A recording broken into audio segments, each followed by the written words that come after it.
Hello, and welcome to my complete absence of viewers. Today, on Life with Laura, it's your guide to life in the Silas University Library. Should you find yourself spending your summer vacation inside a sentient library, the first thing to do is figure out if the architecture/life form that you're dwelling in is full-on Amityville horror evil or just kind of a capricious dink. One clue may be the way that it treats cranky, nigh invulnerable vampires.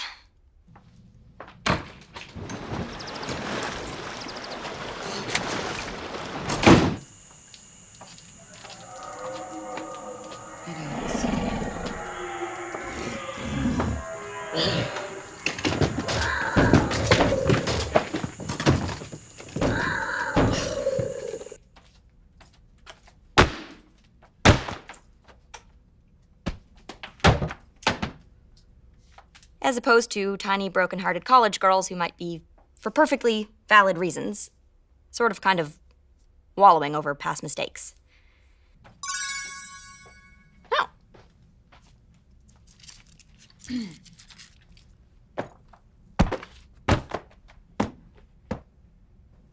Not that the wallowing has continued. Nothing like 2 months hiding in the stacks because the library is the only place that you're safe from the ancient evil who played you for a chump, to put things in perspective. Which brings us to cuisine. A crucial skill when your sole food source is vending machines is creativity. Need a smoothie? How about a nozzle coffee and granola bar whip-up?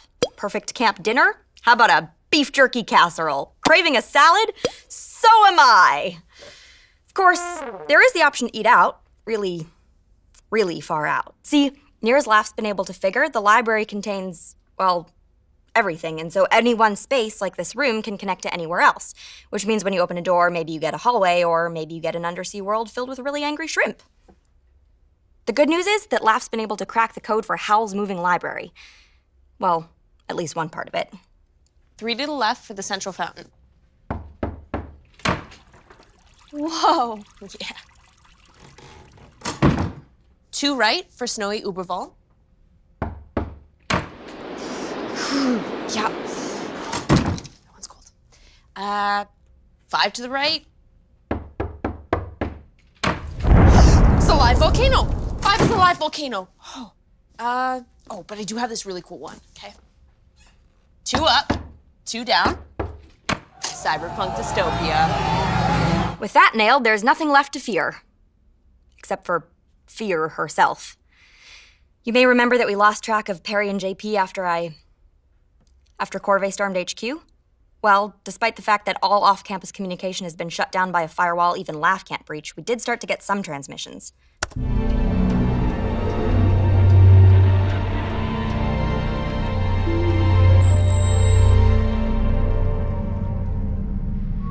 Good morning, students of Silas. I know many of you are still recovering from the unfortunate events of last semester. And my altered state might be shocking. But let me assure you, my struggling dears, your dean will never give you up. With the generous sponsorship of our friends at Corvée, Silas will rise again. And no one, no matter what dank little hole they're currently hiding in, will interfere with our glorious unearthing of knowledge. See you in class, my dears. Oh, you mother dried up, saggy wench of a woman masquerading as a sadistic, narcissistic piece of That wasn't... She can't have just possessed Perry, can she? Oh, no, it's worse than that. Think about it. Raggedy Ann was acting dodgy all semester. No, I would have seen something. I would have noticed. Oh, yeah, because you weren't too busy ignoring your kidnapping trauma or resurrecting your digital pet into a dead vampire. That had nothing to do with Perry. When could it even have happened? She was with us the whole time. It would have had to have been... Right from the moment she walked in here dripping blood. I should have seen it. So perfectly her. How'd he breach a wall? Not with a battering ram. You give him a helpless girl and let them invite their doom right in. Months. Perry's been gone for months. After that long, could she still be alive in there? Well, that's the least of our problems. You heard her. She's never gonna let us free, no matter how far we run or where we hide. But we're safe in here. Were you not paying any attention last semester? Nobody is safe anywhere. She'll find a way sooner or later.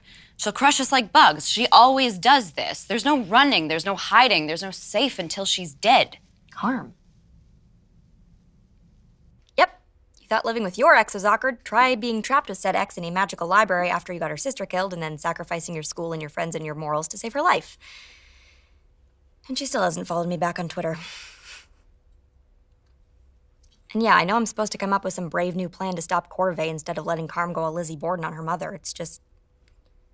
I'm not saying I'm pro-evil now. If I see someone kicking a puppy, I won't be all, yay, go about your puppy-kicking business unhindered. It's just... maybe I'm not the girl to pick a fight with some ancient fiend I could never beat anyway. But what am I talking about? This is a lifestyle show and you don't exist, so... entertainment. When you're trapped inside for 2 months, cabin fever is a factor. Try learning a new skill. Like learning to play the Harry Potter theme on water glasses.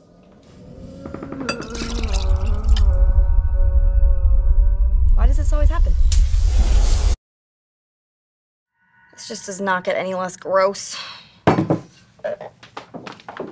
Laura, you okay? Did the books from the poli-sci section get loose again? No, but our whole water supply did just turn to blood. Apparently the library thinks rogue biographies of Catherine the Great aren't terrifying enough. Are you really sure this is a library? I mean, I know it can be kind of unpredictable, but that seems almost biblical. Why are you two ruining my nap?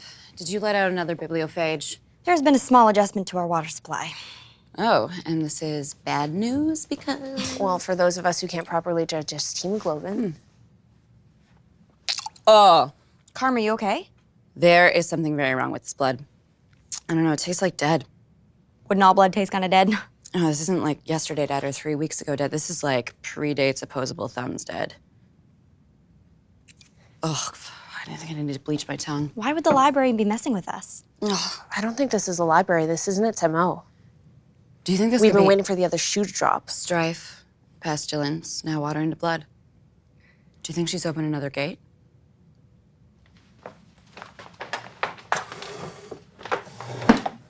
Sure. Don't worry about me. Go do your Sherlock Watson thing, because it's so impossible the evil book repository is punking us. Sheesh, I didn't mean it personally or anything.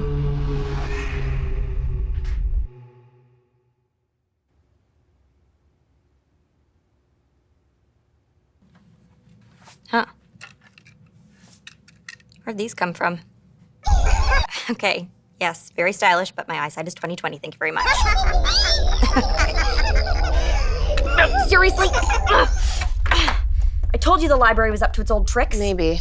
Did you or did you not just witness felony assault eyewear? Low-grade telekinesis is just how it communicates. So when it attacked us in the basement, it just felt we were neglecting our Faulkner? Yeah, pretty much. Anything? Other than eye strain, no. Wait, there's some kind of runes forming around the door. Do you recognize him?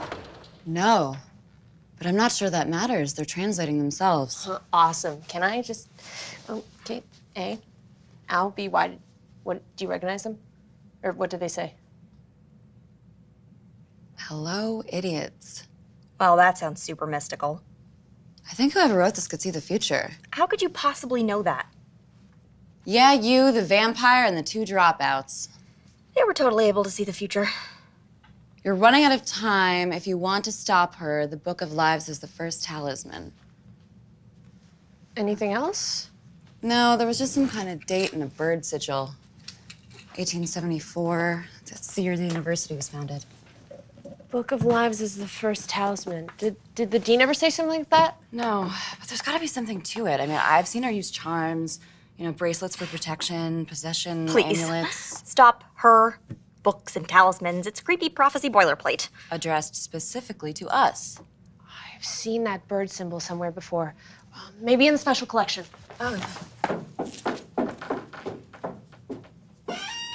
Feel up to a little research? Not really. We don't even know that the dean is behind the whole dead blood thing. And I had plans to redo the book nook. Right. I'm sure you've got some important stenciling to do. Excuse me? Nothing. Just because I'm not flinging myself face first into your Kill Bill quest to end your mother. Laura, none of us will be free until she's dead. Dead. Pushing up daisies, no fog in the mirror, definitely not coming back dead. You've been clear. But since when do you have a problem with me choosing handcrafts over mortal danger? I don't know. Maybe I just remember a girl who rallied an entire university to find her missing roommate. Maybe I remember everything that happened after that. Do what you like. But you know, there's a difference between learning from your past and letting it rule you.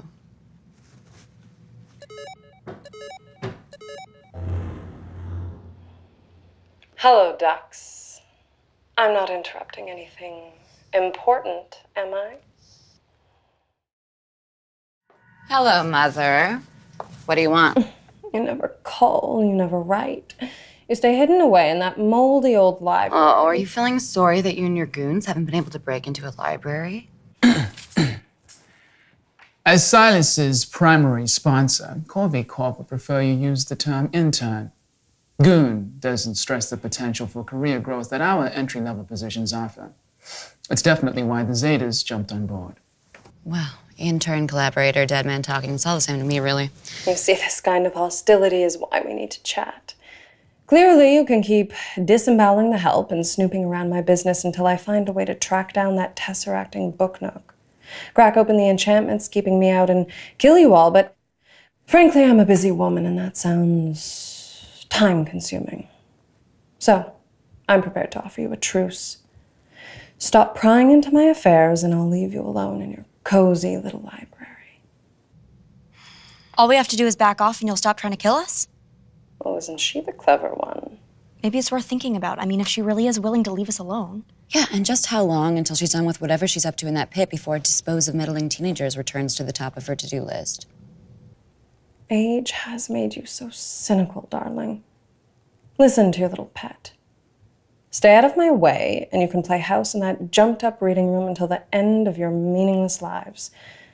I may not be able to reach you right now, but force me to come and get you, and the results will be unpleasant.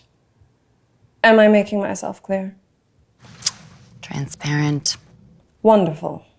I look forward to your unconditional compliance. Something's changed. Something's rattled her. Something we know or something we've done. Or maybe your mom is as sick of this whole grudge match as we are and wants some peace and quiet. So she can what, finally catch up on her reading? Look, I'm not saying trust her. That would be ignoring the death threats and the possessions and the centuries of human sacrifice. I'm just saying maybe the problem is that we cornered her, what with all the murdering her minions and trying to kill her. Maybe if we back off, play it safe, we can find ourselves some leverage. Really? So you think she'll just give back Perry if we ask real nice? Oh, you should start a hashtag. After everything we lost. Truce is better than you and LaFontaine and I risking our lives. Well, it would be if she actually meant it. But what if she does mean it? I have known my mother for over 300 years. She doesn't do truces. She doesn't do mercy. The only reason she'd be talking to us is because there's something we've done or something we might do that makes us a threat. It's put us back on the board. The board. What? The board of governors. I told you I'd seen that creepy symbol before. It was totally the seal of that creepy owl lady from the board. And she was totally an oracle. Ukuku, the prophetess of Eridu. Do you think she's the one who wrote us that message back in 1874? I mean, it's possible. If the board was supposed to keep control of the dean, maybe she saw the dean was going to try and get rid of the board and wrote us down a message? And Kooky Lady couldn't have warned us before, oh, I don't know, all of last semester happened? Well, I don't think anybody's claiming she was a very good oracle. She definitely missed the part when Vordenberg was going to kill her. Okay, so this book of lives, maybe it was like a board backup plan or some kind of weapon? Or a bargaining chip to get revenge of the body snatchers to give Perry back. Okay, where do we look for it? Well, it just so happens we have 142 years of board meeting minutes in the back catalog. Lucky us. Let the mind-numbing boredom begin. If the dean finds out you've opted for secret weapons research, that's the end of any chance for peace. Well, I'm thinking that won't be a problem if she doesn't find out until I'm killing her with it.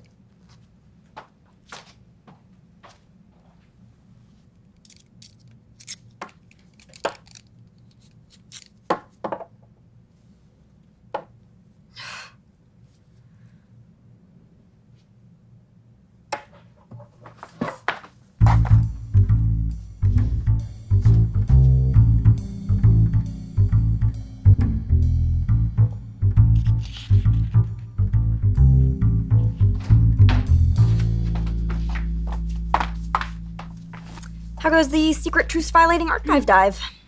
Well, somewhere around 1924, the tech started moving on its own.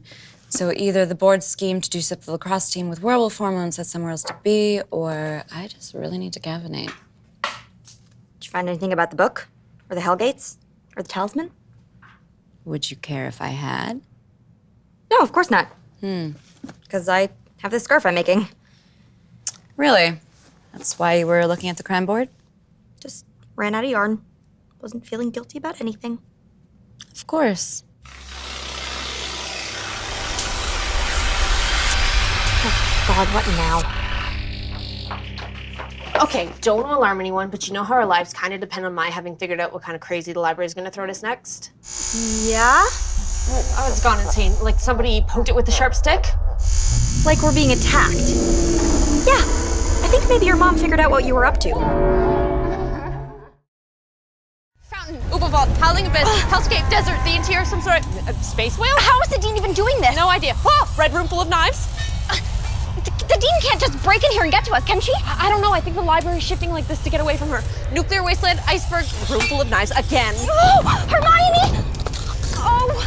Oh, you just had to go and make your mother angry, didn't you? Wait, you're blaming this on me? I don't know if you noticed this, but until you went looking for the Necronomicon, we weren't under siege. How would she have even found out? I don't know, maybe the board minutes were alarmed. You said the tech started moving. Cyberpunk dystopia, angry shrimp world, ooh, room full of knives. It really likes that one. Yeah, or maybe it was her plan all along. Wait, how many times has it shown us that red room? With tornado of knives? Seems to be stuck on that. Do you think it means something? Could be. Hey, I think there's something on the altar at the end of the hall. It's that creepy owl symbol again. Yeah, I see it. Where are the glasses? Give me the glasses. Give me the glasses. Yeah. Okay. The book we need's in there. How could you possibly know that? Because of the giant set of glowing runes that say the book you need isn't here, idiots. There's no way that it says that. Yeah, you're right. Idiots translate something to more like brain idiots, but I thought it'd be concise. We are not going in there. That is a bad room. The library is pointing us right at it. Maybe it is, and maybe it wants to help, or maybe it wants to grind our bones and make its bread. It isn't big on consistency. And have you looked in there? The Cenobites want their playhouse back. I am not giving up our best lead because you would rather redecorate than risk getting a paper cut.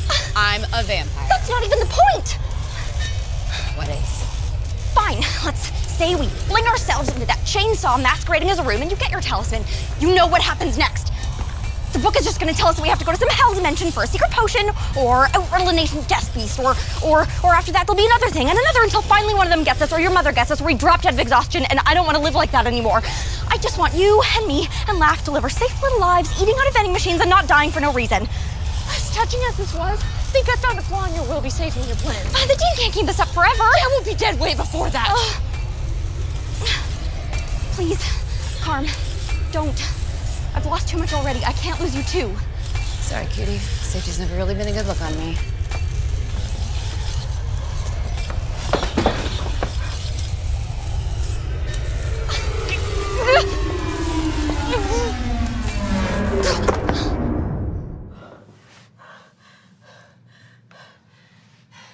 Hey, score one for the library. We're saved. Hooray. You'd think that since everything in this room is part of the library, you'd be more careful about messing itself up. Yeah, I'm pretty sure it doesn't conceptualize order and chaos the same way we do. Hey, can you stop with this stress cleaning? You're making me miss Perry. Sorry, I just didn't want to think about... How long now? 36 minutes, 12 seconds. 4 minutes later than the last time you asked. You know, as soon as I'm finished gearing up, I'm going after her. Nothing's stopping you from coming too. I can't believe she did this. Really? Yes! It's selfish and inconsiderate and... Totally in keeping with her brand new all-consuming desire to kill the Dean?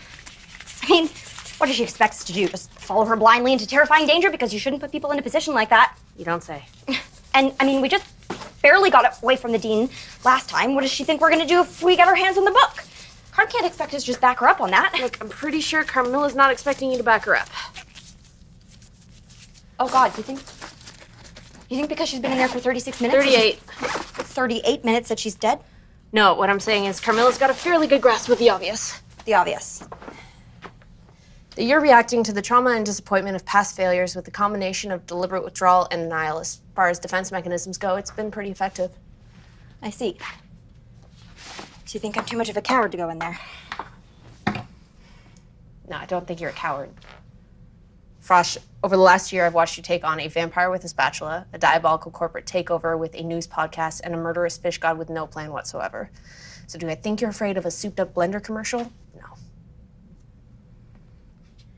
You're afraid that if a tragic vampire lover out there gets her hands on something to use against the Dean, you're gonna lose her.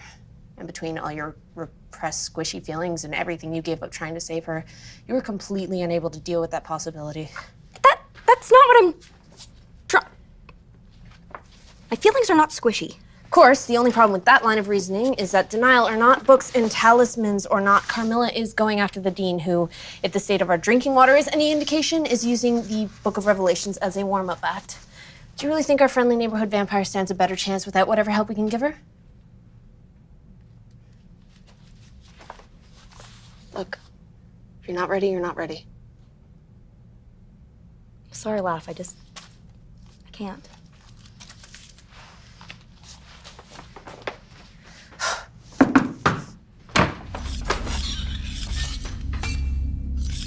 They survived this. LaFontaine is so cut off from psychology today. That's fair.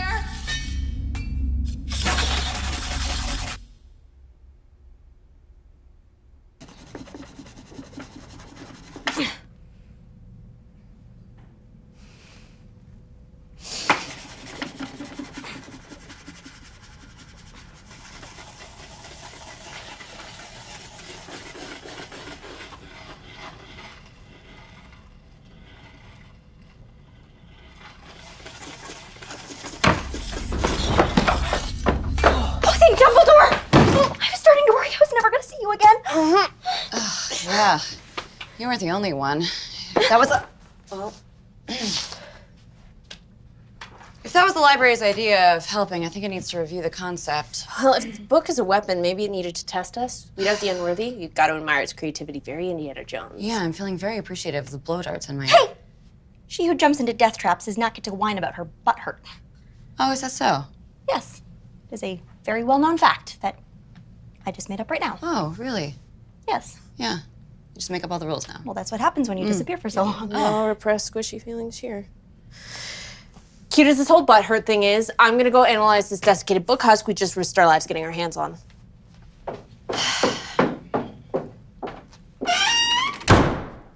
So, congratulations, I guess, on the whole successful book quest thing. Don't worry. I'm sure it'll send us hunting some horrible death beast soon enough.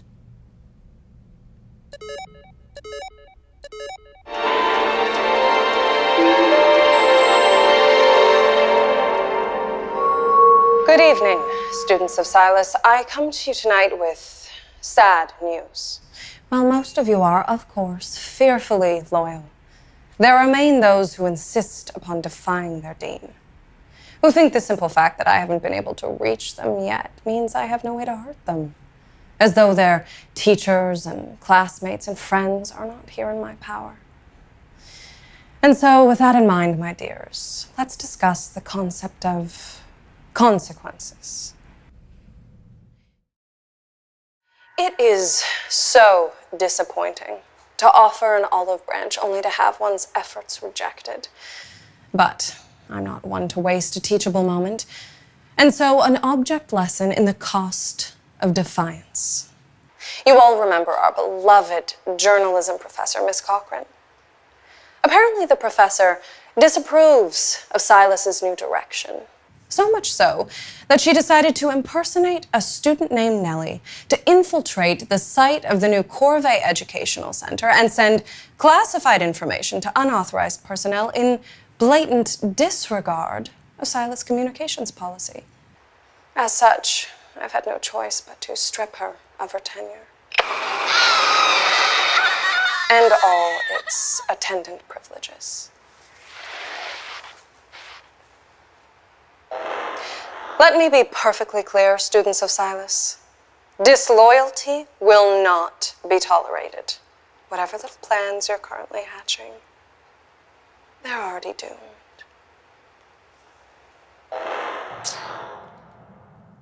Okay, you're right. She knows about the book. But how could she possibly know? Does it matter? She has secret spies or spidey senses or a freaking mystical panopticon, which is why we should never have gone after her in the first place. No, but something's tipped her hand. She's made a mistake. I mean, she would never unless there's something in that book that's a real threat to her. Yeah? Something that could finally end her. Tell that to Professor Cochrane.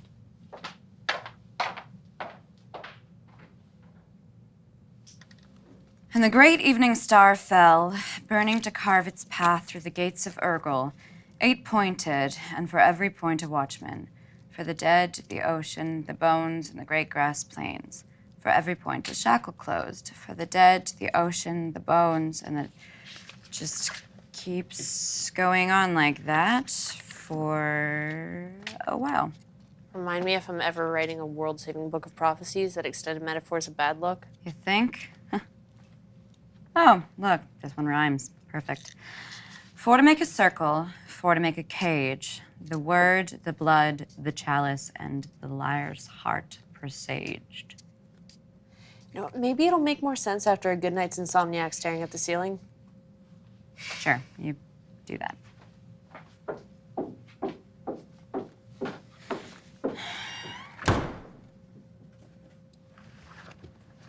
Hey. How are you doing? After watching my favorite teacher's soul get sucked out of her body, peachy. I know Professor Cochrane was an academic zombie resurrected to save on faculty salaries, but she taught me a lot. She gave me the only A I ever got at Silas. And you still think making nice with my mother's the way to go? It's not that I don't get it. After everything she did to you, to me, your matricidal urges, totally justified. It's just everything I did last semester played directly into her hands. The choices I made that got Danny killed, that got Maddie killed. They came out of me believing that my life is some kind of story where good stood up, fought and vanquished evil, and that love can never hurt you. And you're right, that was naive. So I'm trying to figure out what the new world-wise Hollis would do. At exactly the moment that you decided to graduate from Apathy Gal to Lady Vengeance. And welcome to Irony Land and its sister nations. Serves you right, Laura.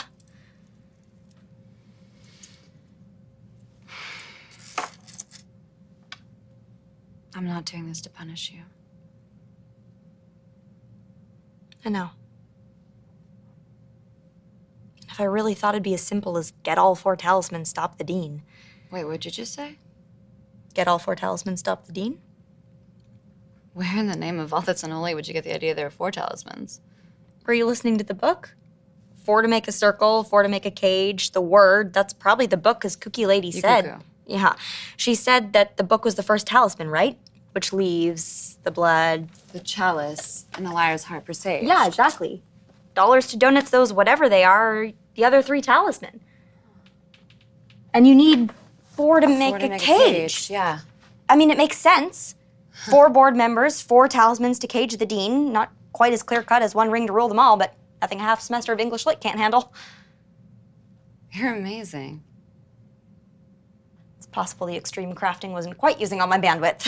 I mean, do you even realize if we could get all 4 talismans and finally end my mother? Do you realize what this would mean? You mean besides getting to go somewhere with an actual beach for summer vacation? No more running, no more hiding, no more constant threat of her hurting us. Going to a school where the only thing you have to worry about surviving are your exams. Getting Perry back. Finally being free. To do anything, go wherever we want. Oh, like Paris.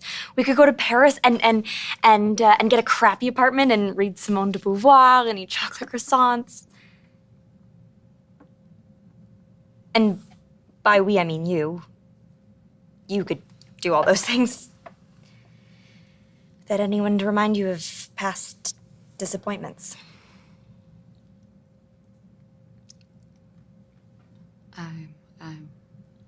I should. I'm gonna kill something to eat. Go.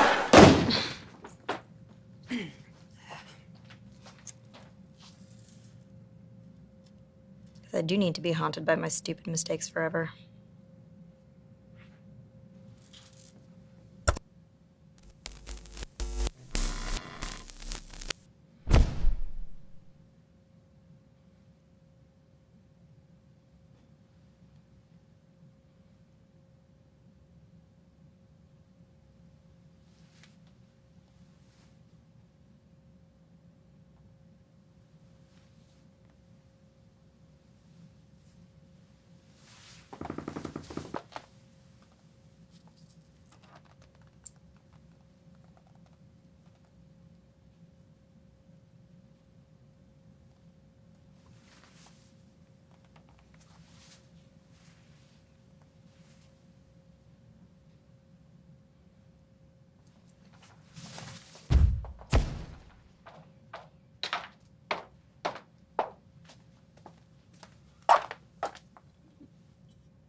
Greetings, researchers of the future.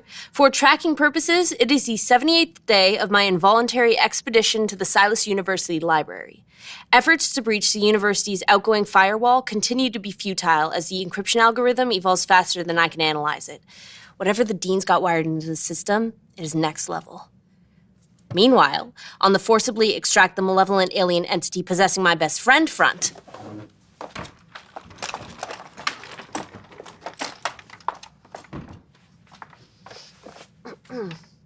progress has been made in the acquisition of the Book of Lives, which may well be the first component of a fourfold supernatural containment device. I'd like to be able to report more, but due to recent personal developments, my colleagues are less research-focused than I could hope for. Exhibit A. Hey, can you read me back that footnote on personal boundaries? There are cobwebs. As if Laura hasn't spent the last 2 months obsessively cleaning every square inch of this place. Still unconvinced? Exhibit B awaits. Oh, sorry. Just leaving after you. Go ahead. No, it's fine. I can get all soapy and naked another time. Not soapy and naked. I bathed soapless and with my clothes on.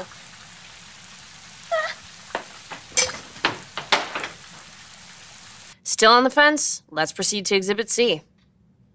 The way I see it, we've got 3 major avenues of inquiry. 1, what are the other 3 talismans? 2, what exactly is the deed and how is she possessing Perry? And 3, what does she hope to accomplish by opening up the gates of hell? You know what? Give me the glasses.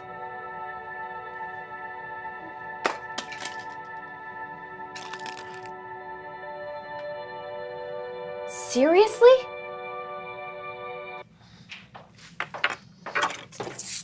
Hey, working so hard. Thought you might want some cocoa.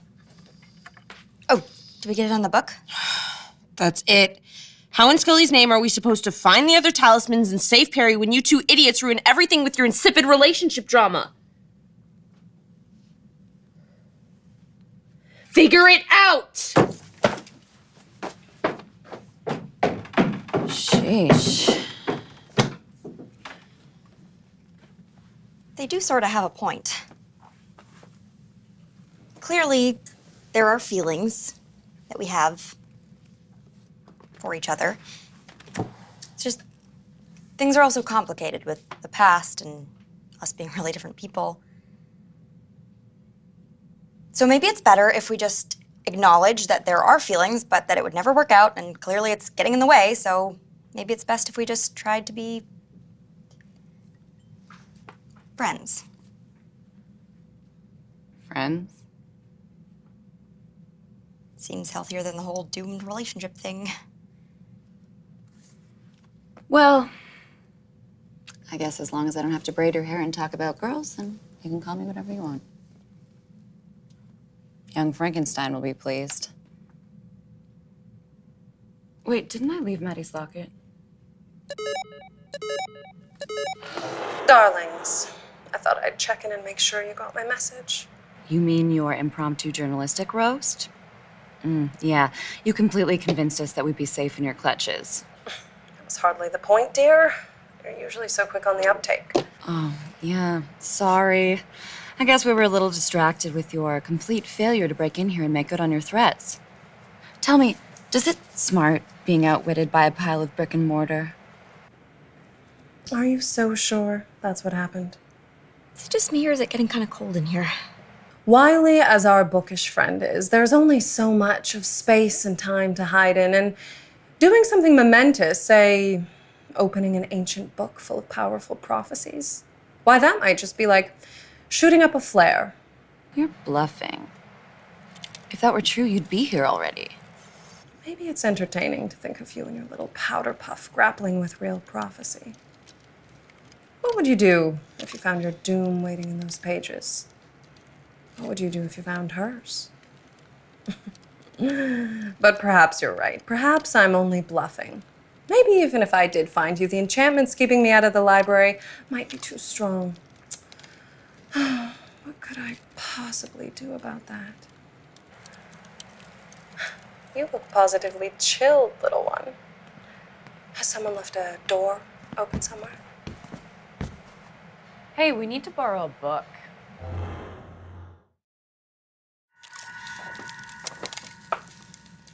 Danny, you're alive. How are you alive? It's not a good idea. Xena doesn't have a heartbeat. She's a... The Dean turned you into a vampire? Surprise. God, Danny, I'm so sorry. If I would have known, You would have what? Sent flowers. Weren't you a little busy surrendering the campus I died for to save your sweetie bear? Before my body was even cold. You'll have to forgive my associate's lack of professionalism. Vampires, you know. But we are here in an official capacity. The Book of Lives is the exclusive property of the Corvée Corporation. Hand it over now and we won't have to forcibly expropriate it. Forcibly expropriate? Oh, meathead. You've gone and forgotten who can rip out whose spleen in this equation. Yeah, that would be me. Carm! What's the matter, dead girl? All those times we tussled, now you're not up for a rematch? Scared of a fair fight? What my associate means to say is there's no point in trying to keep the book from us. She's more than capable of... Ugh, can the business speak? Your major was sports management. Besides, the book is right there. Danny, this isn't you. Whatever the Dean did to you, it's not who You you think really I'm are. upset because the Dean made me a vampire? As if it wasn't the best thing that has ever happened to me. What was I before? Weak, gullible, naive, dead. You could hardly wait to get rid of me. That's not what happened. Please. Like you cared about anyone except your precious Carmilla. Why are we still talking about this? Break some bones, grab the book. The boss lady is not a fan of inefficiency. Sweet gig, Xena. Better, faster, stronger, and taking orders from the toady who killed you. Whatever. He's not even the only person in this room who's tried it. Yeah, you hate me. I get it. But you know, the longer you let Mother twist you into her tool, the more you'll have to regret. And trust me, eternity's a long time to live with it. Are you feeling sorry for me? That's the funniest thing I've heard in ages. God, the way the Dean talks about you. You used to be terrifying. Her red right hand standing beside her when the final gate opens and the new world begins. Yeah, by all means, explain our plans Now look right at you. to them. Carmilla, the fangless wonder. The vampire in love. That's not even... We're just friends. Really? That's interesting. So I guess you wouldn't mind if I do this. I mind.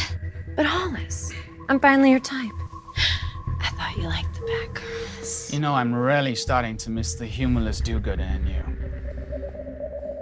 Let her go, Lawrence. Ooh, what's a non-girlfriend to do? Surely a talisman that can control your all-powerful, epically evil mother is more important than some friend. So you're gonna hand over the book? Or am I finally gonna get a taste? Now we're talking. Hand it over.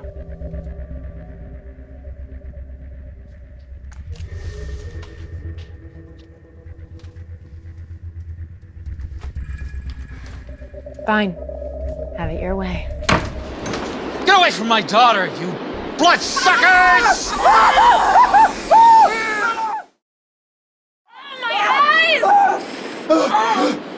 What the hell is this? Bear spray, my own recipe. Do you think that's gonna stop me from...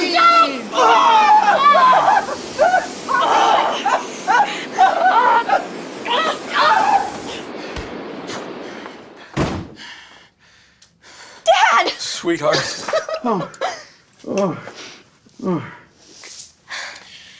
all about that bear spray, huh? Anything? We need to talk about the friends you're making. Danny's not a friend. Really? Because couldn't help but notice you went for snowy Uberwald instead of live volcano. Not now, okay, Carm? God, Dad. Wait, how are you even here? Last time we talked, you were packing the car to come get me for Christmas vacation, and then the earthquake started, and... Yeah, well, you remember Mrs. Kransky, right? Well, her son, Louis, he applied to Silas, and he brought him along to check out the campus. And then when the earthquakes happened, well, we got stuck in Einhorn for the night. And around 3 a.m., I get woken up by Mr. Hollis. Dude, your daughter's making some crazy-ass vids. Video? You saw my videos? Uh-huh. The missing roommate? Human sacrifice? My roommate, the vampire, bit me? Well, the blood loss was minor.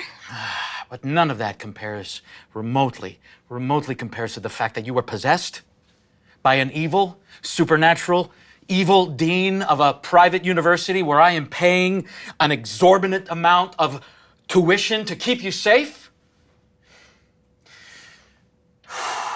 Anyway, I left Lewis in Einhorn, and I nearly drove off the road twice trying to get here, and then the last huge earthquake just swallowed my car, and I was rescued by a giant, which would really have been upsetting if videos hadn't already broadened my horizon. So anyway, this giant, Bob, he needed help navigating through the Styrian Alps, and he has a cousin, apparently, who works here. Do you know him? He works in the phys ed department. Anyway, everything was fine. We decided to hike in together, and everything was going great until we came across a safety patrol of Styrian villagers. Well, it might as well have been the crowd scene from Frankenstein.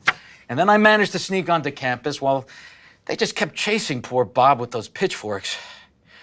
And then it was just about little tiny swarms of dragons and talking fungus and a lady who I think was a harpy. None of them had any idea of what might have happened to you. And then I saw this door, and I put my ear up against it to listen, and I hear you.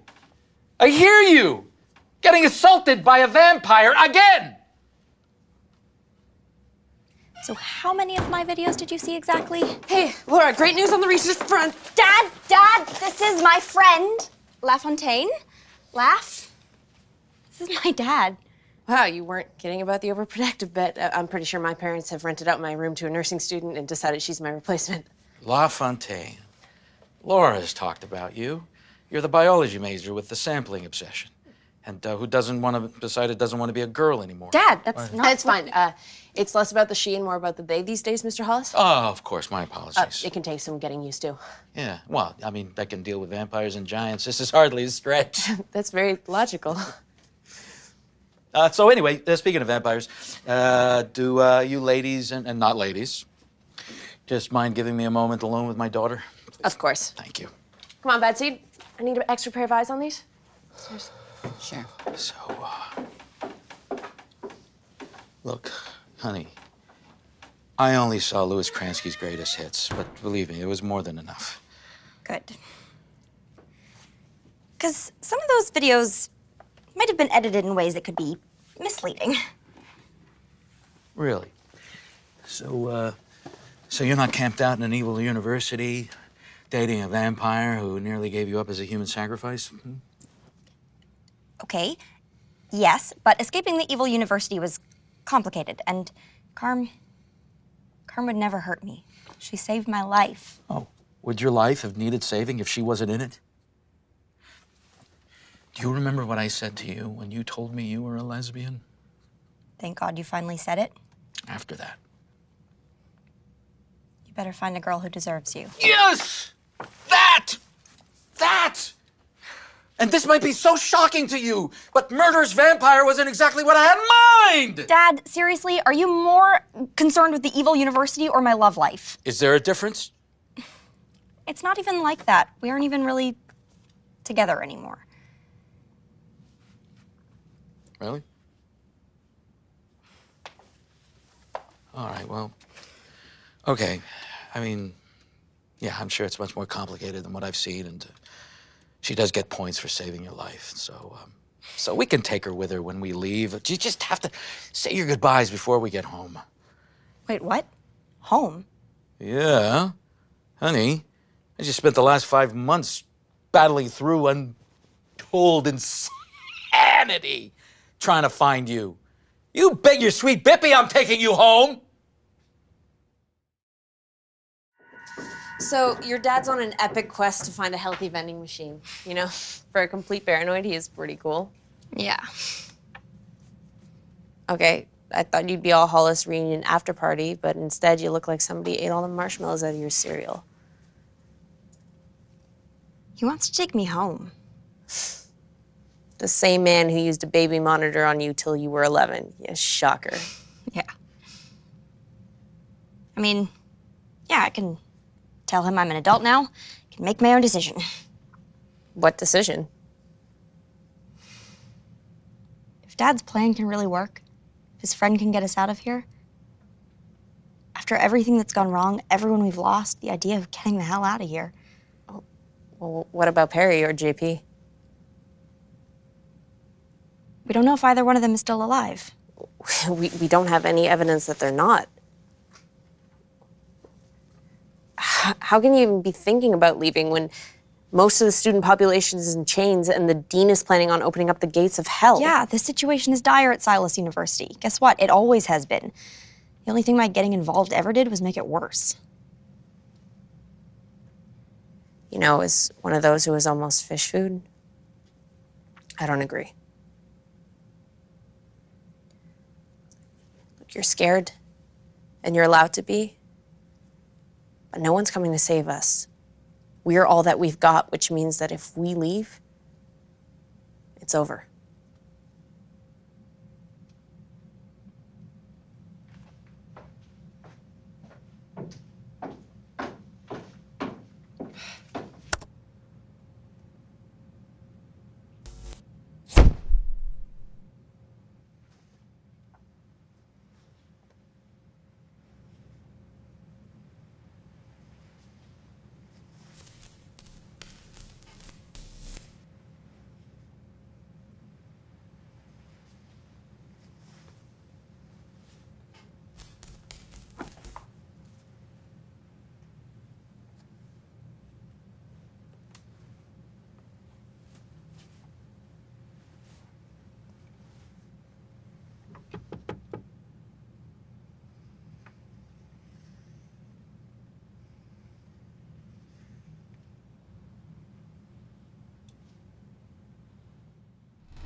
So those are new. Yeah. Do we have any idea how they... No. Well, that's suspicious. Yeah. They look almost Sumerian. Maybe Carm can help translate. Yeah, I think she's a little preoccupied at the moment. Yeah, because I need life advice from a man who found out about vampires yesterday. Well, you catch up fast when one of them is lunging at your daughter's neck with her razor-sharp teeth. For the last time, I told you I needed the blood to stop the little weasel who was about to get us both killed. Oh, well, that makes it all better then.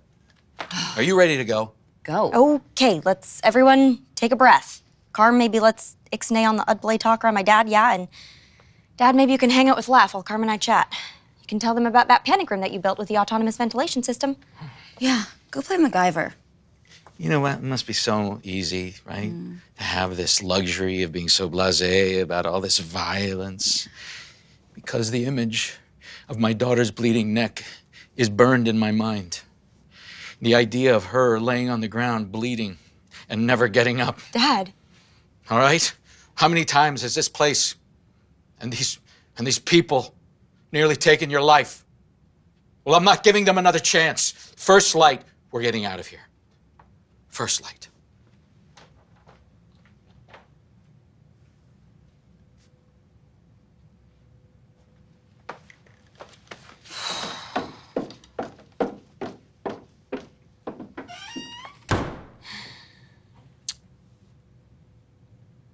So you're leaving. He wants to take me home. And what do you want? I don't know. Can't remember the last time I felt sure about anything. I've been so scared for so long, the thought of going home. Sleeping in my bed, in my room with my books, with no one trying to kill me. It has a certain appeal. But will I ever be able to forgive myself if I just run away and leave Perry and all the students in the pit behind? Leave Laugh? Leave you?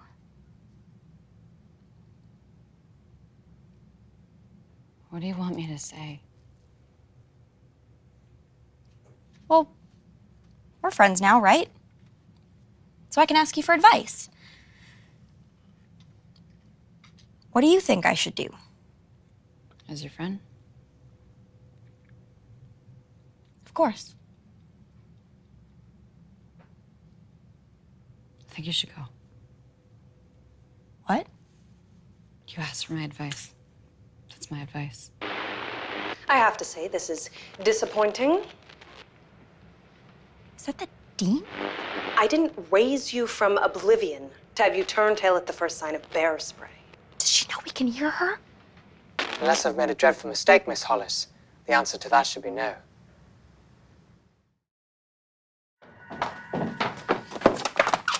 JP, is that you? I believe so. How are you? I was ambushed by the gentlemen from Corvée and tasered extensively. Where are you now? Somewhere dark. There are chains, wires, pain. But you need to listen. Wasn't my fault. Yeah, I blew out chance at the book with my dramatic romantic quarrels. Someone's on their rag. It's not my period, you misogynist lackwit. The plan is simple, children. Open the gates and it's my world.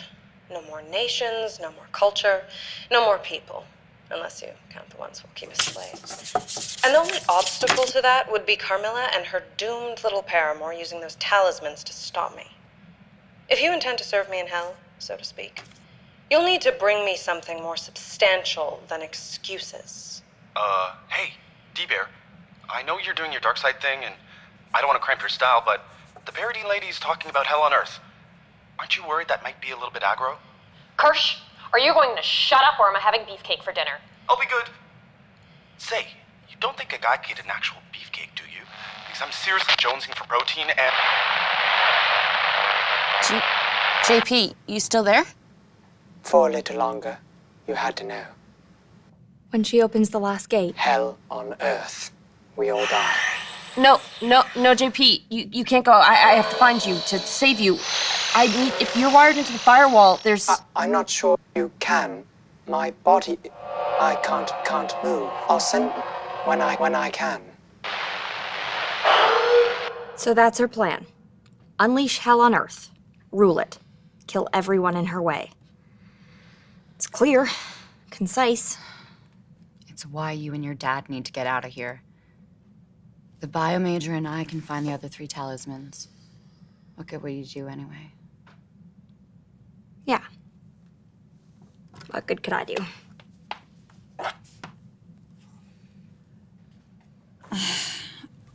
I don't know. They look like Sumerian, but they're not Sumerian. They're definitely in the Book of Lives. They crop up everywhere the second talisman is mentioned. Are you getting anything from the glasses? Yeah, something about putting your toys away when they're done. Yeah, they definitely haven't made sense since someone dropped them.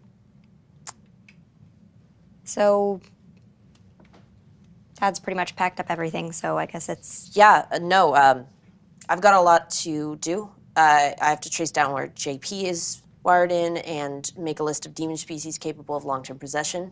Laugh. Enjoy your life, Laura.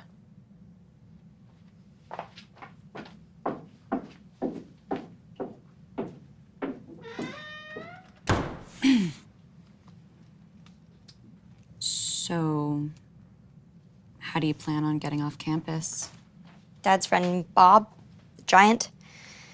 Turns out he was more than a match for some torches and pitchforks. He's waiting for us in a T4 walled. You could still come with us. Yeah. I bet your dad would be thrilled about that. He'd get over it. And who knows? Maybe the dean wouldn't even bother hunting you down. Maybe... Hell on Earth would just stay in a nice little radius around Silas. Not so much, huh? Come on, sweetie. We should get going.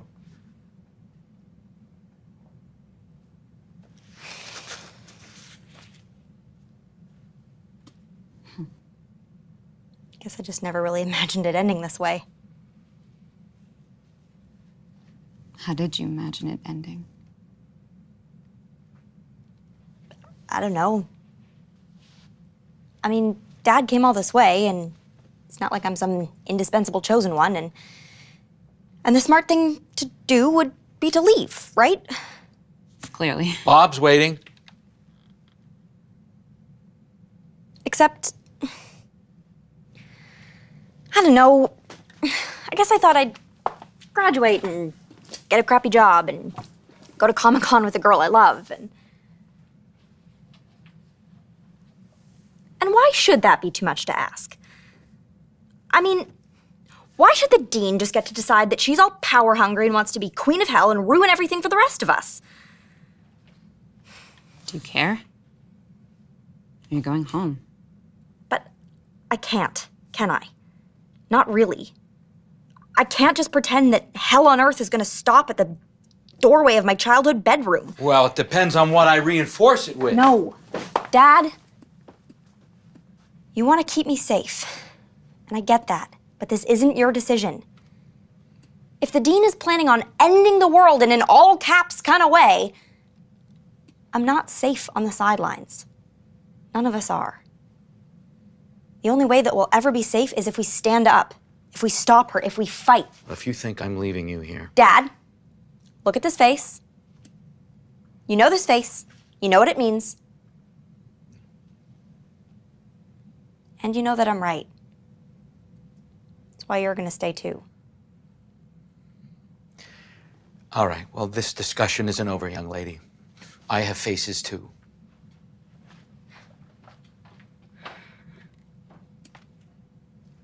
So, how exactly does this new world-wise Laura Hollis plan on stopping my mother?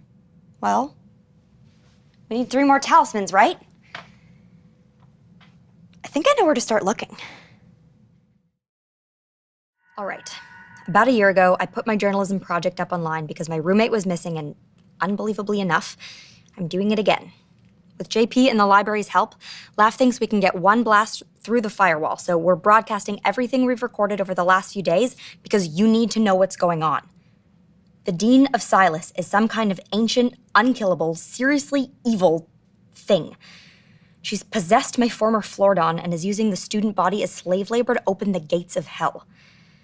Near as we can tell, she's got 4 open already, and when she opens the 7th, it's going to unleash, well, hell, which, from everything we know, is going to be immediately bad for Silas and shortly thereafter the planet. When I put up that first vlog, I didn't know if anyone could help.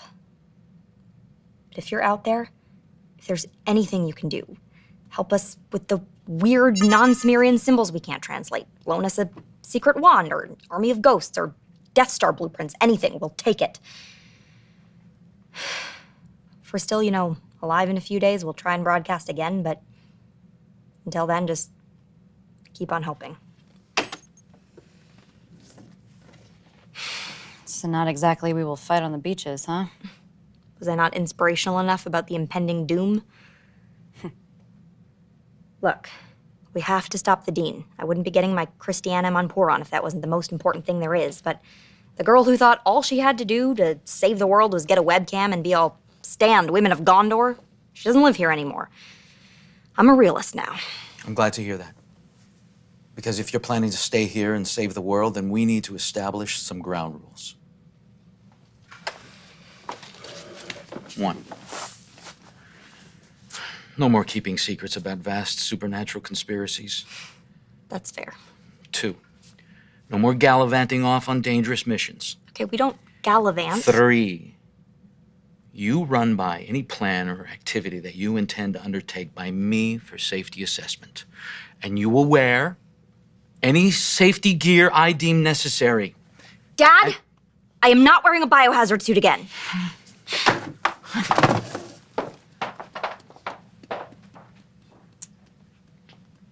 So I'll just be anywhere but here. You must think I'm ridiculous, what with your sex, blood, and rock and roll attitude. But this is my job. Just making sure that she is safe for as long as possible. And how do you plan on doing that? By locking her up in a tower? It's a thought. Maybe something with really high walls. Yeah, like a deep moat, maybe? Yeah.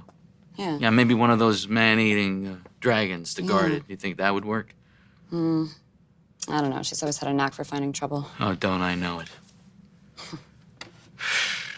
When she was 5, she tried to rally her kindergarten class against the evils of princess culture. It was no less terrifying then. I bet. See, which is why I don't understand why you would have her stay here instead of coming home with me. You think it was my idea? What? Oh, please. She did not dig her heels in until after her little chat with you. Trust me. If she were listening to me, you'd both be on your way back home. Well, Yeah. that is unexpected. Thank you. Did she really try to start a kindergarten uprising?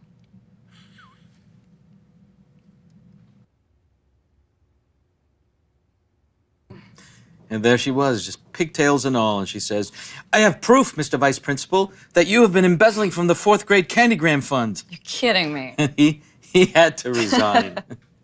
In fact, there was a picture of her in the local newspaper that I think I still have in my wallet.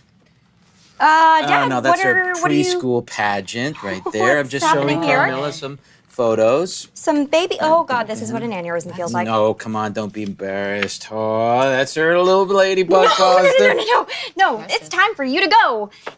You have to help LaFontaine with the science power tool. Just go.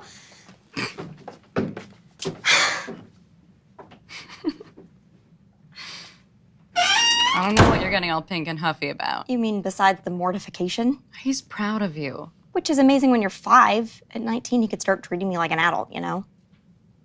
I don't know.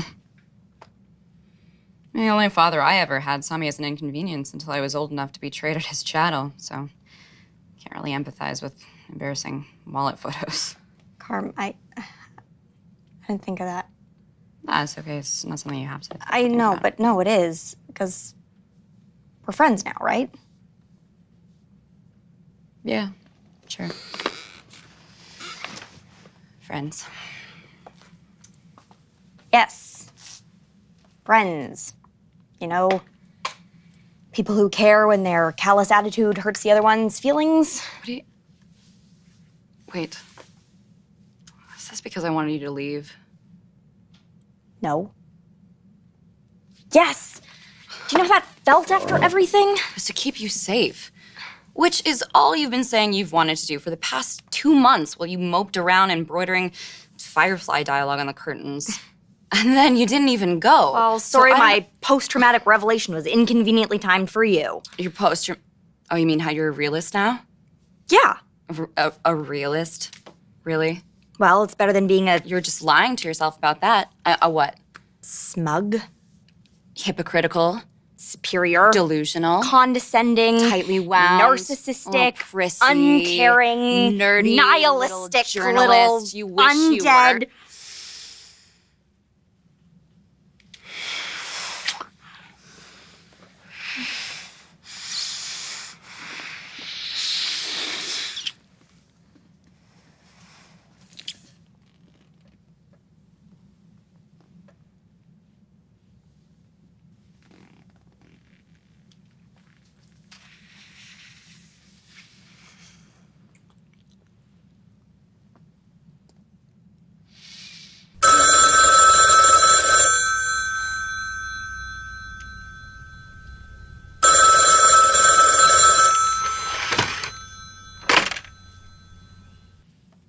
Hey, Hollis. Oh my God. Betty? We got your Doomsday broadcast at Princeton. And if you and Single White Vampire aren't too busy, I've got your translation. I'm sorry, what? Those symbols you're whining about, they aren't Sumerian. They're Proto-Akkadian. They mean shepherd and sword. So I'm pretty sure your second talisman is the light-eating butcher knife Drusilla dropped in the anglerfish pit. Hey, Betty, and anyone else who might be watching. It's been about 72 hours since you popped up all ex-roommate ex-machina, which, for those of you who missed it, went pretty much like this. What? The sword. What? The second talisman is the blade of Hastur. I'm sorry, I seem to think you keep saying that the soul-sucking sword that probably only left Carmilla alive because she didn't manage to, kill anything with it is the second talisman. Sharp as ever, Hollis. No wonder your first choice college was an evil death trap with a second-rate journalism program. Since when is she an expert in ancient Mesopotamian languages? My high school GPA was a 6.7 Morticia. When it turned out an evil fish god had decided to hijack my brain, I did some research. Was becoming an expert in extinct languages supposed to be hard? Which just left us with the issue of getting our hands on the sword. Last we knew it was where Carmilla had dropped it, in the anglerfish pit. You know, the Dean and her minions from Corvée are currently engaged in the archaeological excavation of hell. Like, literal, actual hell. Okay, so we rappel down. Repel. We have no idea how many minions the Dean has down there or how deep the excavation goes. Okay, so I build us ninja suits and we hang glide into... Ugh, you numbskulls always make everything way too complicated. I go in, I get the sword done. And the possible army waiting for you? Well, it's simple. I carefully, stealthily eviscerate anyone stupid enough to get in my way. Like the Dean. Well, in the event we encounter her, I've narrowed down the demon list to about 5 kinds of awful she could be. There are the Sumerian ones called Lilitu. You can use an amulet to cast them out. So a 1 in 5 chance. We play exorcism roulette with the Dean? You know, I bet nobody ever accused Tesla of playing exorcism roulette. Sounds like your dad's plans are ready for some applied genius. Let me know when yours are.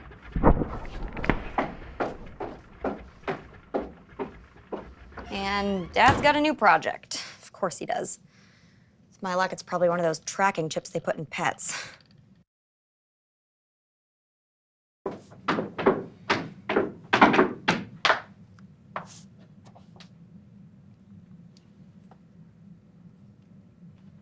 Look, I know you'd much rather just lone wolf it into the pit and grab the sword.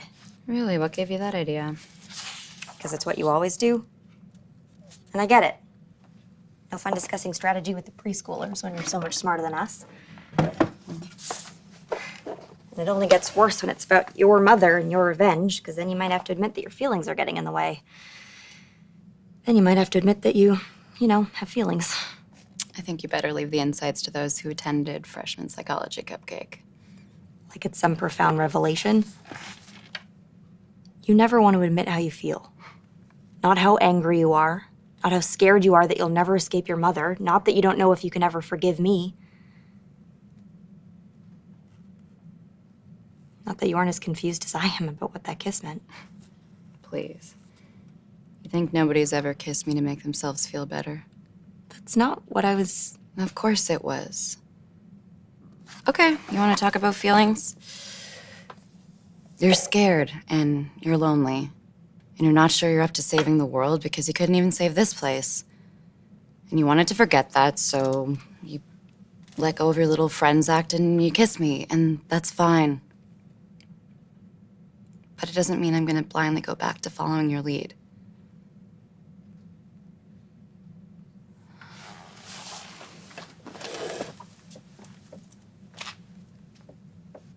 I need that sword.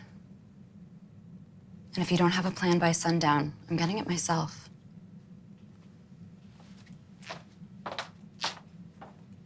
So yes, if you were wondering, it was possible to make the Carm situation worse. For lo, I am Laura Hollis, romantic kryptonite. What would Hermione do? You're right. I should definitely worry about averting the apocalypse and not about the feelings. Or the kissing. So, instead of obsessing, I have found us a primo source of intel. You may remember these weird bursts of static we were getting a while back. Turns out it's Mel, who's been podcasting the lowdown from the pit on the Silas Ethernet. Hi. So glad you found time to care. It's not like we've been down here for, 2.5 months. I can't believe I thought this was going to be an actual rescue. Hey, this is totally an actual rescue.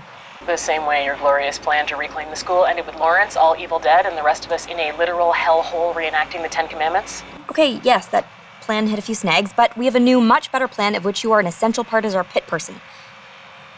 Pit insider? Ooh, embedded pit correspondent. This is the worst. We just need to figure out what's going on down there so we can nab the sword, collect the other talismans, defeat the Dean, and let everyone go. Wham, bam, totally a plan. Laugh, are you okay? What's going on? Yeah, no, not to throw a monkey wrench in all the planning, but I think I figured out what kind of demon the Dean is. Laugh, that's amazing. What are we looking at? Sumerian wind demon, creepy super succubus, ooh, terrifying Gorgon. Can we exorcise her? Yeah, turns out that's not so much a problem, because the Dean is a god.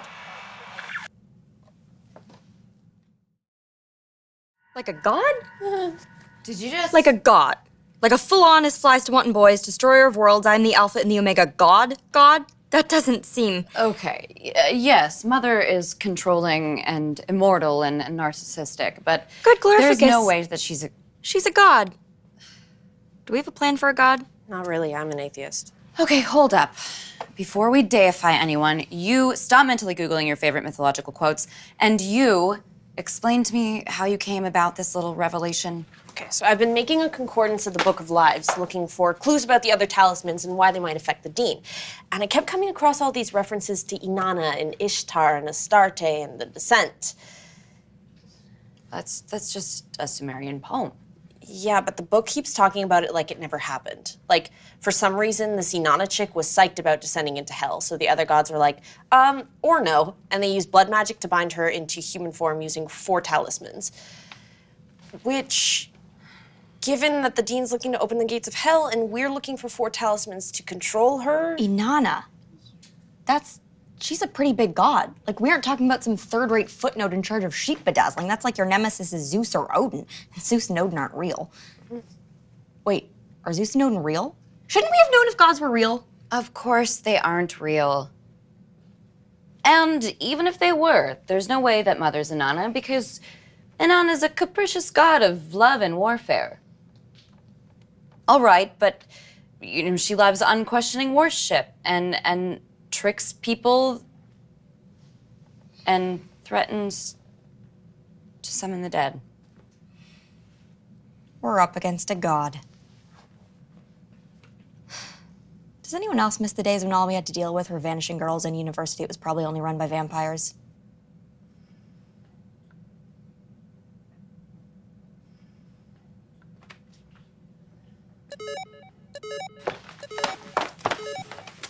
Oh, hi. Hi, remember me hanging out in a pit full of Zetas and vampire? Oi, sucker! What are you doing over there? Look, if you 3 are done having your religious crisis, then maybe you want to, I don't know, listen to my freaking podcast and then make a plan to get the sword. Let the wolves devour you and all your cookies. God, crap! Wow. So I guess that's been happening. It was nice to see Elsie again, though, huh? Okay, so here's the lowdown. They have us working in 16-hour shifts. And near the end of the day, they ring this big bell, and then we all trudge back up to the barracks to sleep. Usually either Lawrence or human tapeworm Theo are supervising with a few of the Corvée goons, but near the end of the day, he gets bored, so he and the interns like to kick off a little early, you know, for beer and a hearty round of harassing the female prisoners. That confusion's probably your best chance to slip in. And the sword. Do you even know where it is down there? Well, that's the good news. I mean, if any of this can be remotely considered to be good, nobody wants to touch that thing. I mean, her supreme prissiness won't even go near it. They had us wall it off behind a cairn of stones while we were digging down to the first gate. All right. So we wait for the shift to change, sneak in, and dig out the sword, yeah? I still think if we had ninja suits and hang gliders... We'd be the henchmen from a Bond film. Simpler and less prone to mid-air collision is definitely more our speed, and I'm sure Carm will even back me up on that. Wait, where's Carm? Did she leave? Vampirella? She just grabbed a spear and left. How did you guys miss that?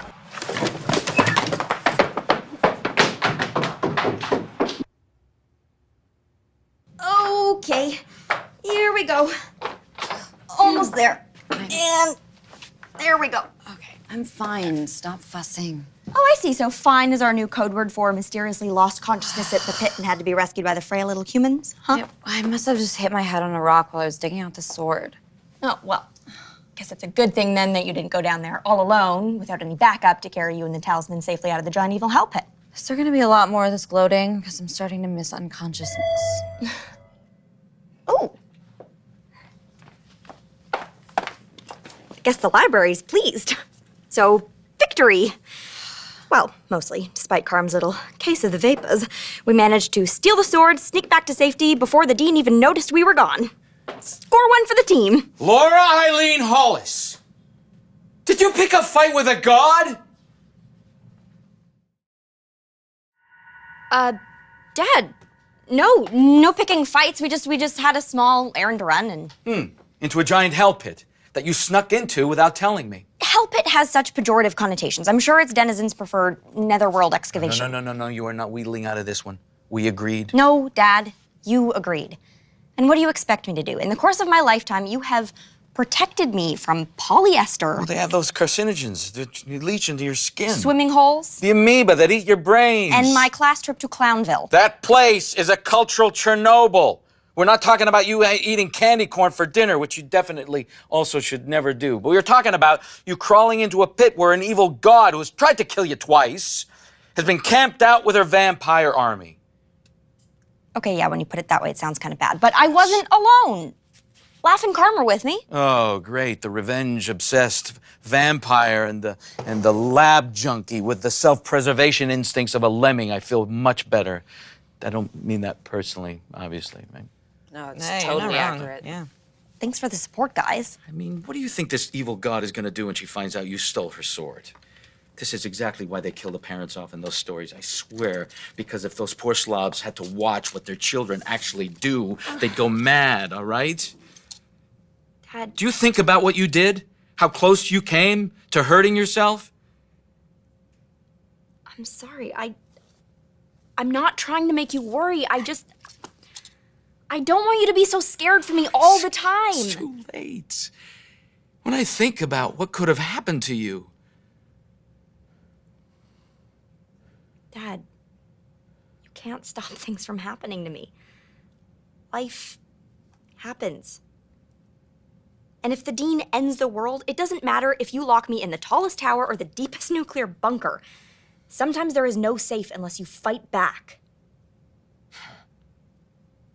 I wish you hadn't gotten so smart to figure that one out.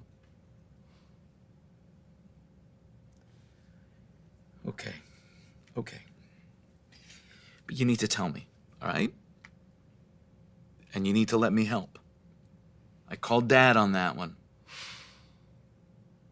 Okay.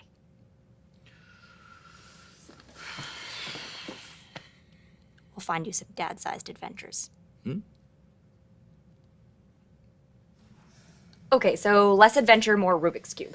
We need to figure out what the third talisman is. Okay, we've got 2 out of 4. The book calls the third talisman the chalice, but it also called the book the word and the sword the blood. So it might not be literal. It could be sacred wine or a favorite mug or a bong, like one of the board members had a secret mystical hookah.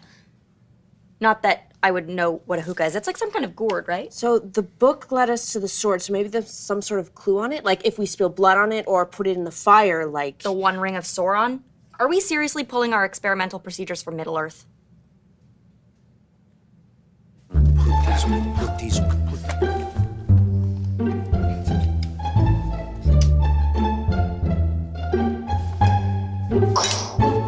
Anything now? Stop! Your parents. Helmet.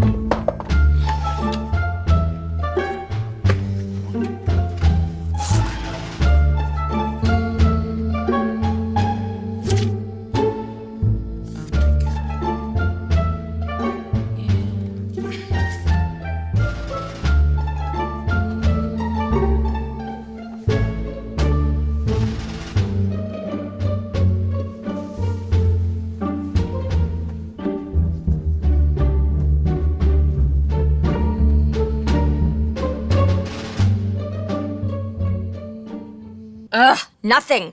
We spent the last 3 days burning, freezing, and psychoanalyzing that hunk of evil, and all we've got to show for it are burnt fingers. Seriously, Betty, if you have any idea about how to get this thing to spill its talisman beans? You really want to feed that ego any more than you already have? Too much help us, Betty Wan Kenobi? It's hard not to be impressed. When I knew Betty, she was a hot mess, barely passing poli-sci.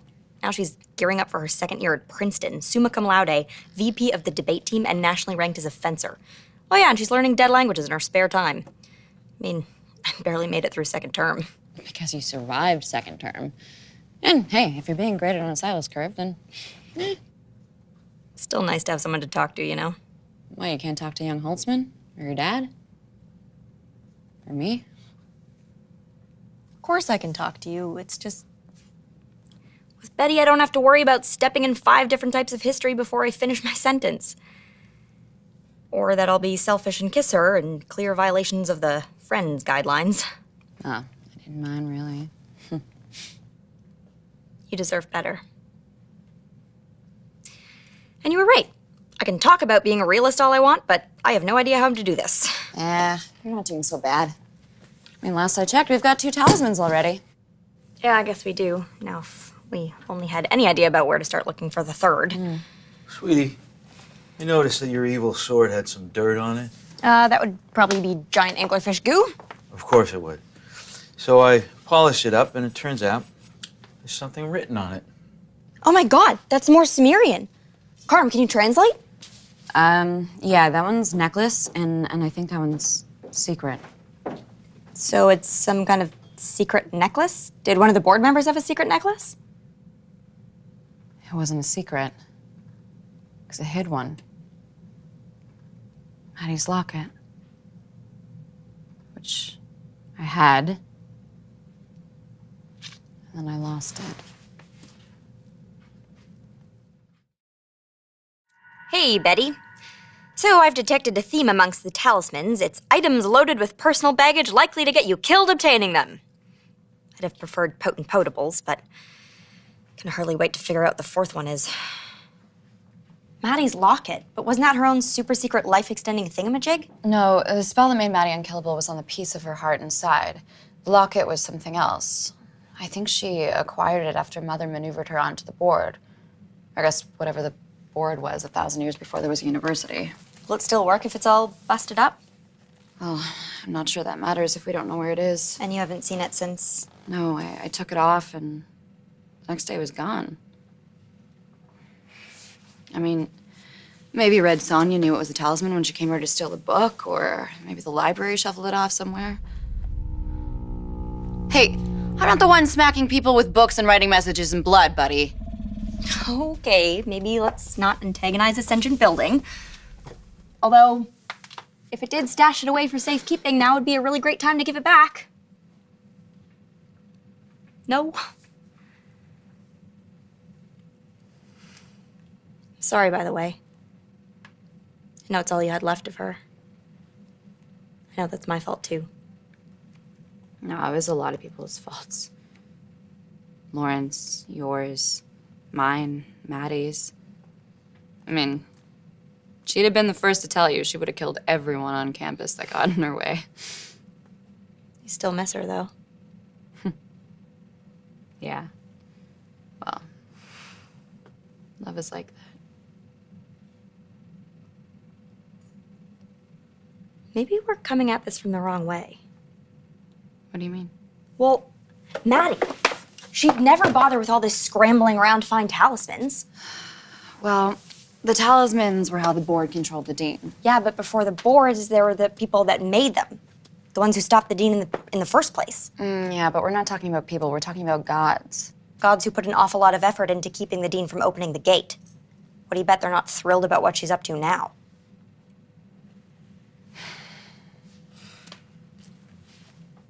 But before we had a chance to really get our blasphemy on, we were saved by the bell. If by bell you mean mind-splitting feedback because JP needed the floor.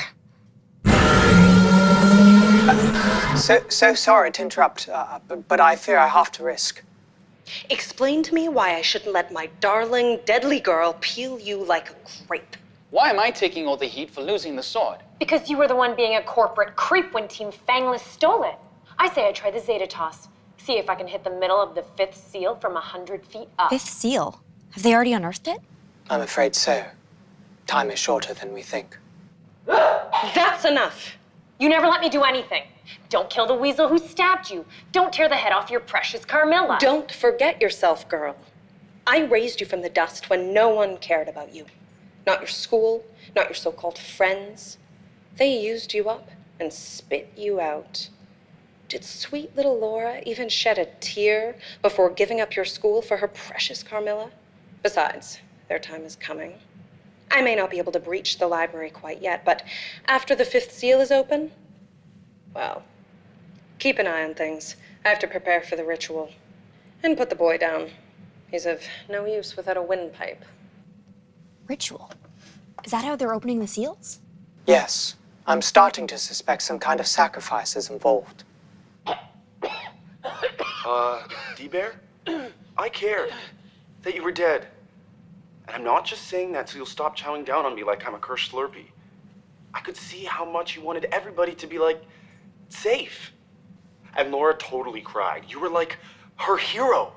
You were everybody's...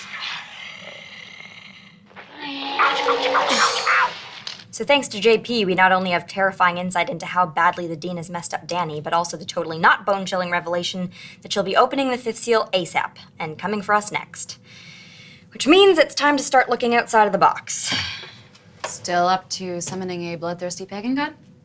We've got 3 candidates. Enki, the god of knowledge, Hoster, the shepherd of men, and Erishkigal, the queen of the underworld. I'm thinking she's our best bet.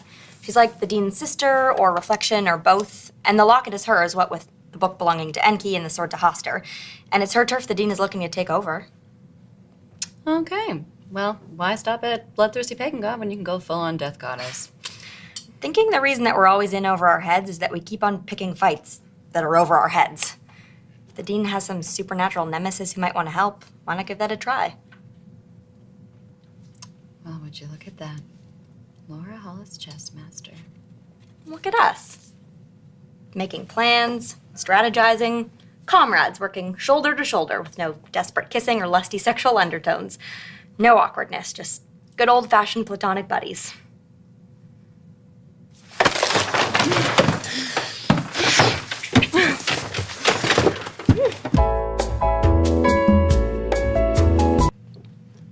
Yeah. So, oops.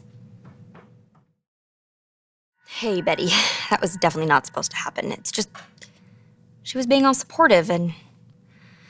Ugh, stupid, sexy vampire, stupid, desperate hormones. But it was just a slip, right?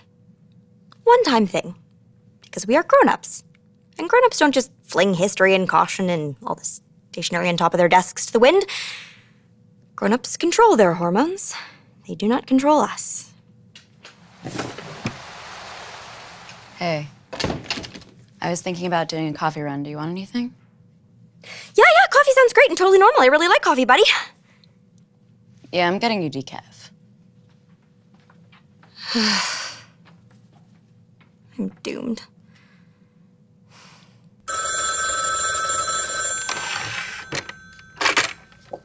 Hey, Betty. I thought you couldn't get through the communications block most of the time. Sometimes I just say that so I can screen your calls.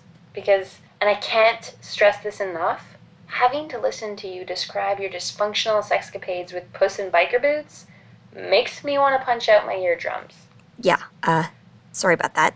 Focus up. The Dean is already onto the 5th gate and you need 2 more Horcruxes, Hollis. Yeah, about that. All right, let's say I admit hypothetically that our best chance at getting the locket is summoning up the Dean's underworld nemesis. How do we even know she has it? And how are we going to get her here? And then when she's here, do we even think she'll give us the locket? I mean, she's the Dean's sister. How do we know she's even on our side? Well, the locket is hers, and she made it to trap the Dean to begin with. Not to mention that she apparently knows everything the dead will ever know, which sounds like some sort of clairvoyance, which might even include the 4th talisman. So my vote is that we give one of the invocations in the Book of Lives the good old Silas try. Like, see, here, we could use the essence of the Death Lady to draw a circle and then contain her. Yeah, I mean, it's pretty hard to kill anyone if you're all incorporeal and trapped. Okay, so we make a circle, summon up this Ereshkigal, and then what? Convince her to give us the locket on our shared burning hatred for the Dean? Oh, we've done stupider things. Although, we didn't have to run those plans by my father. Into the bag, Dad. Just keep breathing into the bag. And now a quick recipe for Death God summoning. You will need half a cup of desiccated spiders, of course. Why couldn't they just use powdered sugar? What would be wrong with a little powdered sugar for once? 3.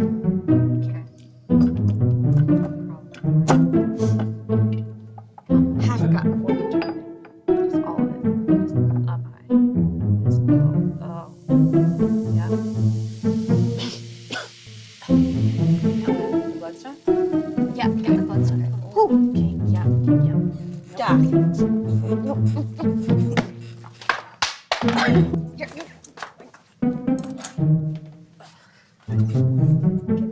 Okay.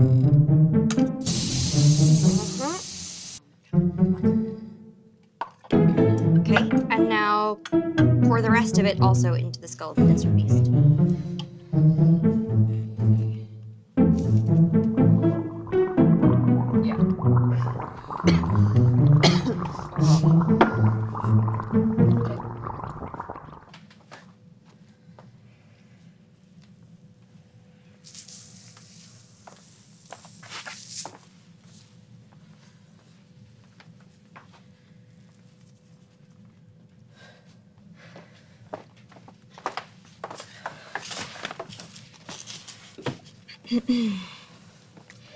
All right, here goes some witchcraft. So, hi, Queen of Death. We were thinking we'd invoke you by the names of the Queen of the Earth, she who guards the gates and knows the names of all the dead. We bind you and command you. Stand before us now.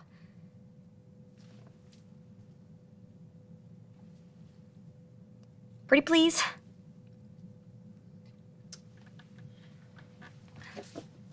I mean, she has to show up eventually, right?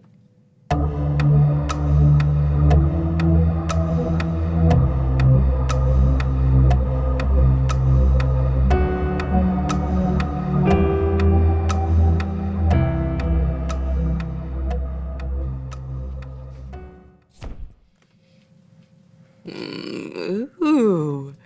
Who are we waiting for? Maddie? She's alive? How is that possible? Maddie, how are you here? Yes and no. Here and not. Maddie's here. But so sweet Sarah Jane, and naughty William, and Mercala Karnstein, 18, and so excited for her very first ball. I've never had a friend. Shall I find one now? Ugh, the dead are so many. I don't know why she picked me. Is she some kind of ghost? Why is she here? Why are you here? We didn't call you. We called you. Arishka girl. She's here too, looking through my eyes, speaking through my mouth. All the dead are hers, and she doesn't like to give them back. She has a voice like the earth cracking open to swallow you. She looks at you and sees all that will be. Nothing but bones. This isn't right. Did we screw up the summoning? Oh, no. You did a good job. Top marks, as always. Even if you did copy Jenny Slater's homework. But the toothpaste was already out of the tube. Mother had already opened the door. Wait. So the Dean's sister decided to send us a dead person as a messenger and chose Carm's sister. I think she likes the irony. It's you. You took the locket. Third talisman? Hers. I couldn't leave it lying around. Well, now that we know what it is, can we, have it back? No. Not yet, anyway. The Queen of Blood and Ashes isn't so sure about you. The Holly girl. All fresh and pink and far from her kingdom. She doesn't like that you snap your fingers at her like you're summoning a servant. She doesn't like that you keep what isn't yours. She doesn't like that you want her to fight your war for you. She sees your fear and your despair and your tiny, broken heart. There has to be something that we can do.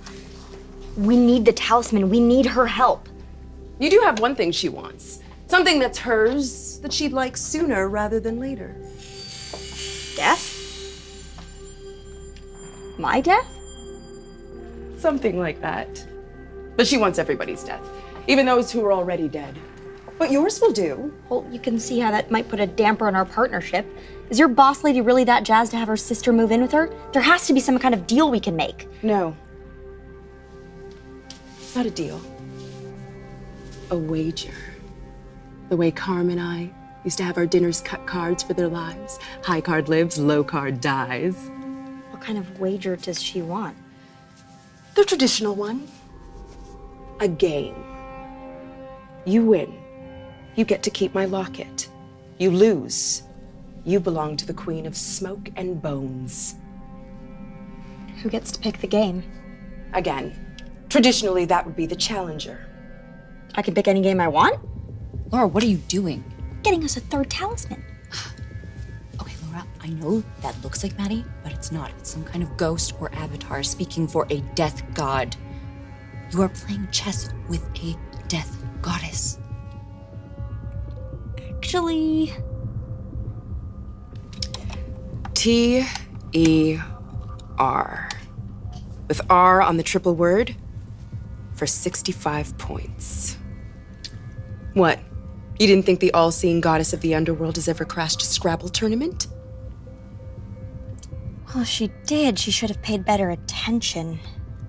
Q, U, I, X, O, T, R, Y. Quixotry. That is 2 triple word scores in all 7 of my letters for a grand total of 365. Booyah! What? You said I got to pick the game. I did. I couldn't interest you in a rematch. A game with a little more gravitas, with a prize a little closer to your heart. Yeah, that would be a no. She won that fair and square. Whoa, hold on. What kind of game? And what kind of prize are we talking about? An old game. One they used to play on the steps of her ziggurats, the royal tombs. It's a much harder game to win, with a prize much more worth having. And that would be... Oh, Laura, no. It doesn't matter what kind of bait an all-seeing death god dangles in front of you. We're gonna take the locket and then we're gonna take our chances. You're not gambling your life twice in one night. Fine. So, we have the book, the sword, and the locket. 3 down, 1 to go. How do we figure out what the 4th talisman is? You still haven't figured that out yet? Enki's book, Hastur's sword, my locket. Only one remains. The liar's heart.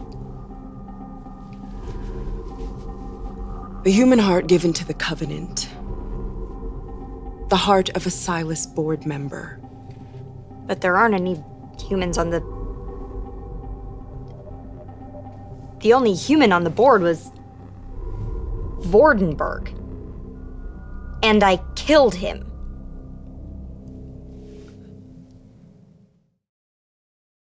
Hey, Betty, if you're screening, don't worry. I have no plans to assault your delicate eyeballs with more TMI.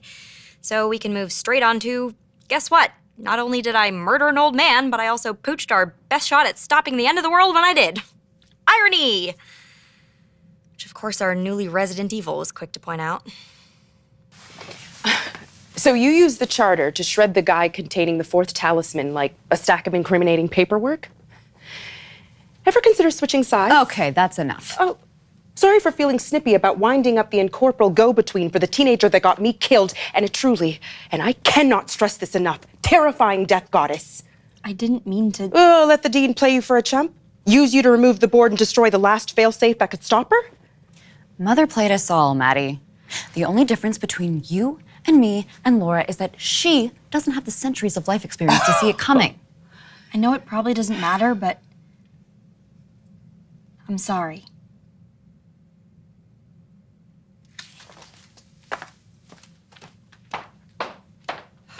My. Who peed in Pollyanna's cornflakes? Maddie? Sorry. I'm here, but I'm not. When the door opened, she pushed through, but that takes effort. I'm the shape of a hand in a puddle. Here and then gone. Well, I mean, maybe she can send you back. You know, even if we can't use the talismans, there's gotta be another way. Maybe. I hope so. It's much nicer here. Voices to hear, faces to see there. There's nothing but the cold and dark and the long echo of your regrets.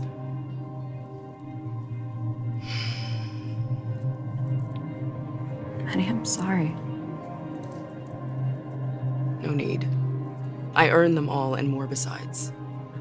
You'll see soon enough. Yours are waiting for you, too.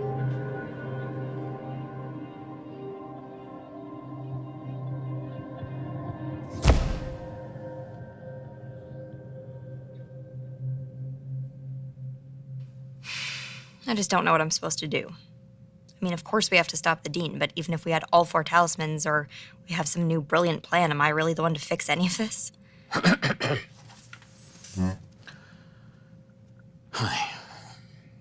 No one knows how to save the world when they're 19 years old. Some of us are a lot older than that. We still haven't figured it out. Guess I'd still like to try. I mean, I know it's not like the books that I read. Battle-worn graduate of the growing up means everything gets more complicated and mostly you fail school here, but there has to be some way to help, doesn't there? Even if it's harder than you thought? Even if you don't know you can get it right? You remember when you were 6 and I crashed the car? Weird segue, Dad. Bear with me. It was a normal summer day and we were driving home from the grocery store with our popsicles and some kid took that curve way too fast and came right into our lane.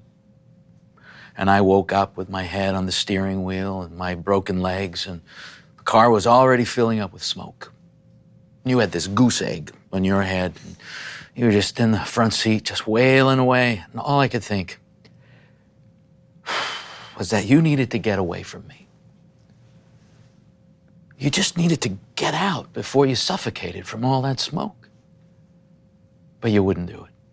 You stayed there in the passenger seat, just wailing away, rolling down the window, screaming. The paramedics came and they said that that you probably saved my life. And even then, you were willing to risk your life for someone else.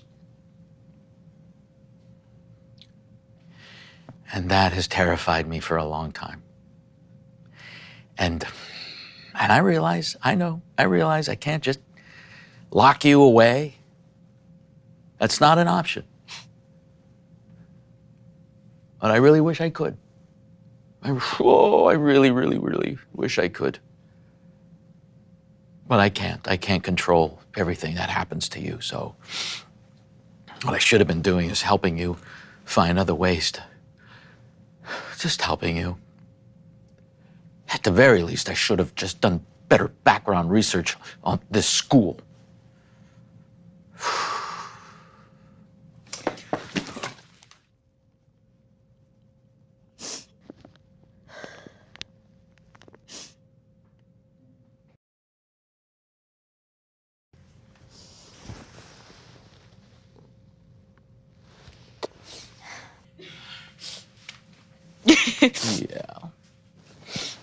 Yeah.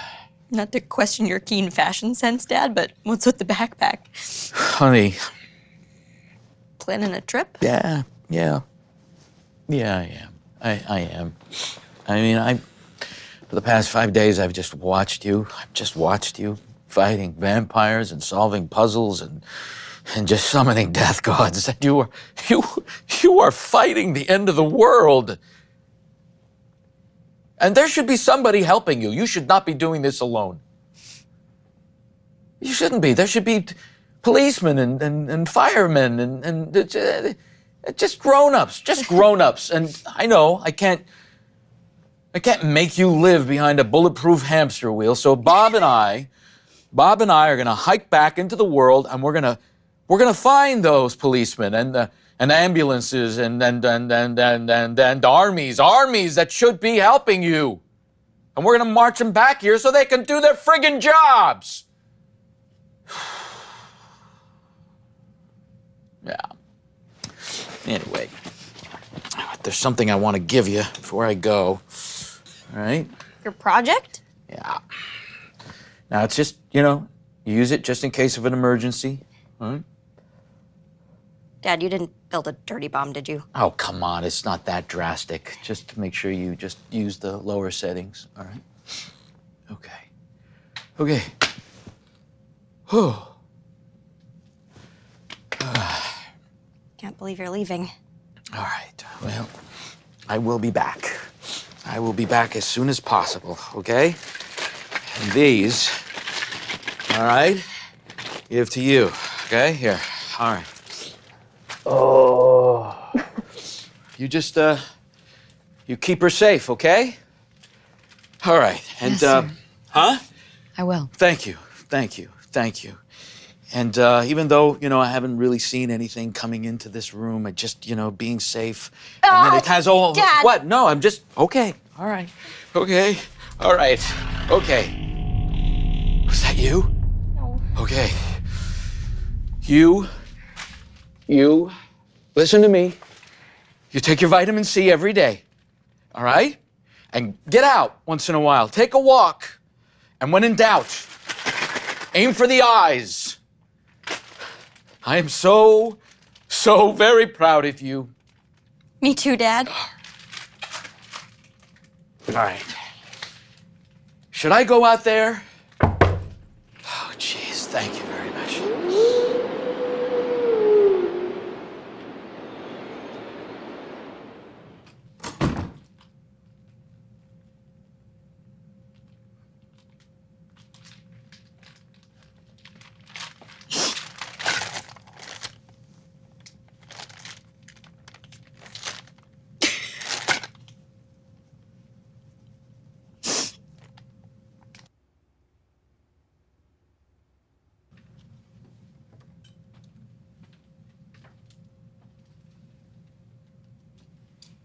You okay?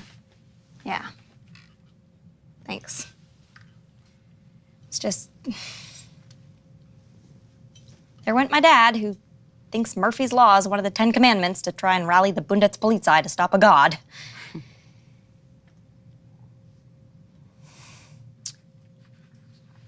So, we should talk. Yes. Talk. Talking would be good. What do you want to talk about? How about you risking your life to get that talisman? Really? Wouldn't rather talk about Rube Goldberg competitions? Because those are a thing, which is just very, very weird. Laura, you can't do things like that. You do it.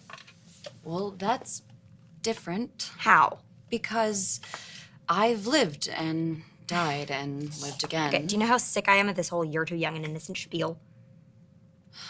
Yes, because you are so withered and jaded and wise to the ways of the world at 19. Well, I'm sorry that you haven't discovered my newfound skills in navigating moral gray areas and coping with past mistakes and being all mature and healthy with my relationships.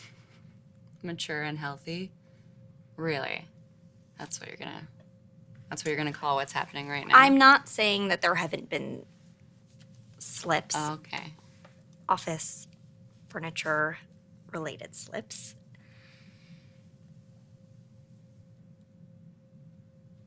But look at us now. We're having a perfectly civil conversation. Mm-hmm. Oh, crap.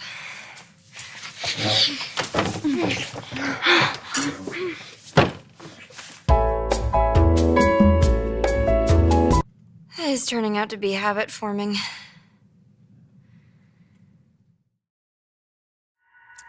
So, clearly the mature thing to do is apologize for redefining the term desk jockey, hopefully before you send me more listicles about chronic oversharing. It's just, never really tried the whole friends with an X thing before, and I'm pretty sure this is not how it's supposed to go. Anyway, with the talisman plan dead in the water, it's back to the drawing board to try and figure out how to stop the Dean. Of course, we all have different opinions about what that might mean. Carmilla, for instance, feels like aggressive intervention would be best. Room full of knives, poison. Can we light her on fire? No. While LaFontaine would really prefer something that would keep Perry in one piece. Okay, so we get a shot collar. Put it around her neck. Just like this. Let's go! And me? Well, I'm considering a variety of options. I want to end the world! I hear you, but I feel like there's something else going on. Maybe you just need to talk it out. Do some yoga. We haven't really come to what you'd call a consensus, but... JP, are you all right? Do you have more intel? I think you should call La Fontaine and Miss Karnstein as quickly as possible. It's entirely possible I've stumbled on a plan to save Miss Patty and defeat the Dean. If what I've learned in my observation of the Dean is correct, she is on the verge of opening the 5th gate. When she does, it'll leave her drained. There'll be a window where she's vulnerable. Vulnerable to what exactly? If my espionage is viable, a kind of radical exorcism. So what, the littlest AI just happened to stumble upon an exorcism ritual that'll roust a god? Well, if the talismans are a no-go, it's at least worth a try. I don't know. Even if we think we can perform some sort of godectomy, how are we supposed to keep her from killing us all if it doesn't work? Oh, we could use the circle we tried on Maddie. Really? The circle that couldn't even hold the ghost it was supposed to? Perhaps there's a way to improve the efficacy of the containment spell. We could ask Maddie for help. You know, see if her death goddess boss has any pro tips to offer. See, we put her in the circle and get our William Friedkin on. Come on, this is our first real shot at getting Perry back. She's been possessed by an evil god for more than 6 months. For all we know, her brain is tapioca. What are we supposed to do? Just let the Dean have her? Yeah, well, until we have a better plan, then ask her real nicely to get Perry back. Yeah. We are running out of options. She has been trying to break in here since we hid here.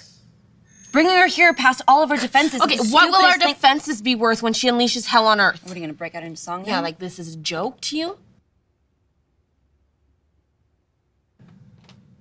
What's with... Oh, laughs back at it again with the prophecy glasses.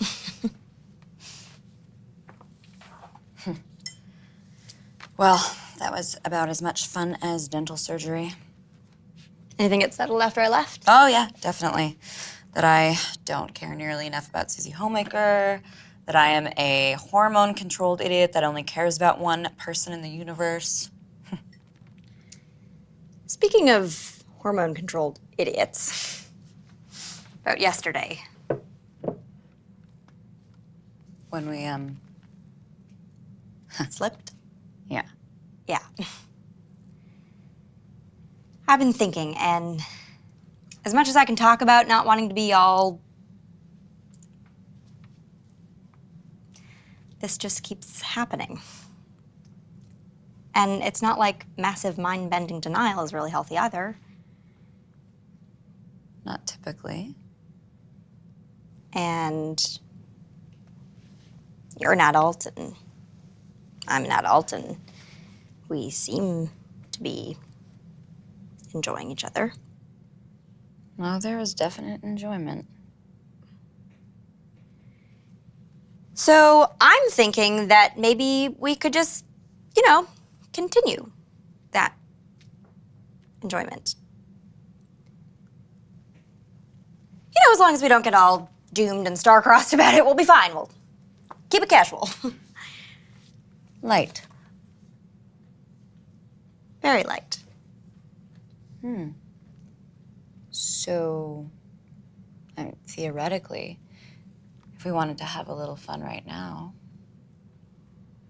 We could definitely do that. No reason we can't have fun whenever we like.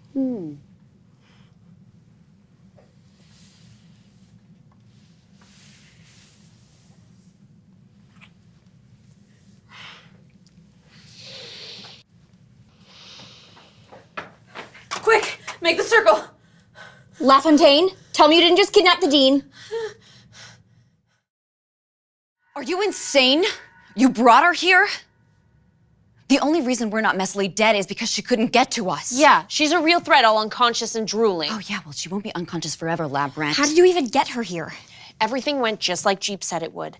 They cleared away the dirt around the stone seal at the base of the pit. And then she went down, got all chanty, and this weird light cracked right through the center of the seal, and then she weebled and wobbled and dropped. With a little help from a high-voltage stun gun. What about Danny and the Corvée goons? How did they not even see you take her? Well, you'd be amazed what you can accomplish with a few elephant tranks. Okay, I very much get that this was not plan A or even plan Z, but it looks like JP was right. And now that we have her, shouldn't we at least try the exorcism? I mean, what else are we gonna do? Mail her to Siberia? Nope, it's too late for that. We need to kill her. No. We can't kill Perry. Well, we can give the old college try. Oh, you know, it's been a while for me, but I'm pretty sure it's just like riding a really violent bicycle. I won't let you. Who said anything about let? Carm, no. Ugh, then get her out of here. We have to get her out of here. Throw her into the volcano. Feed her to the space whale. I am not giving up on Perry. We have to try. Fine. You know, I'd say we'd regret this, but I don't think any of us are gonna live long enough for that.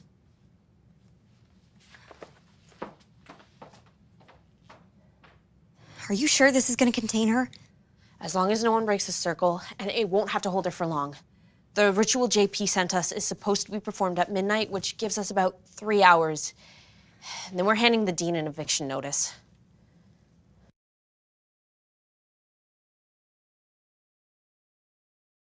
So I guess there's nothing to do now except wait for midnight.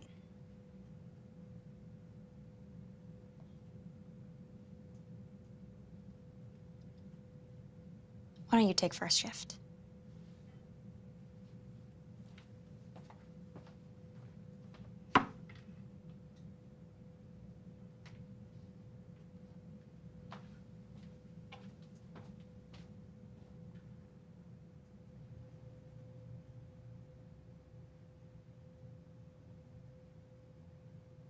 Hey, Pear. It's been a while, huh? And you're kind of running with the new crowd these days?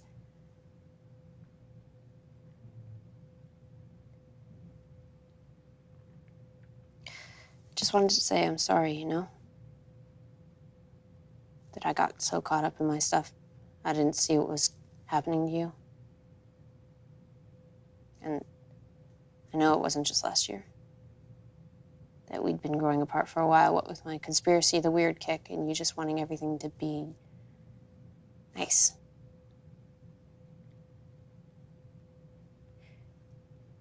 Mostly, I'm sorry I treated you like wanting things to be nice was small. Because I know that's what it's like in there. It's this thing in your head telling you that you're weak, that you're small.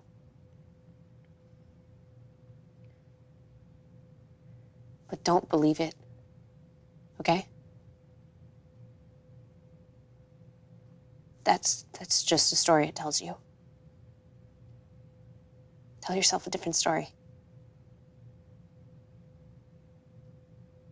Because you're not small, okay?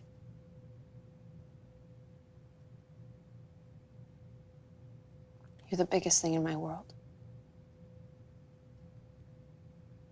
I'm getting you back.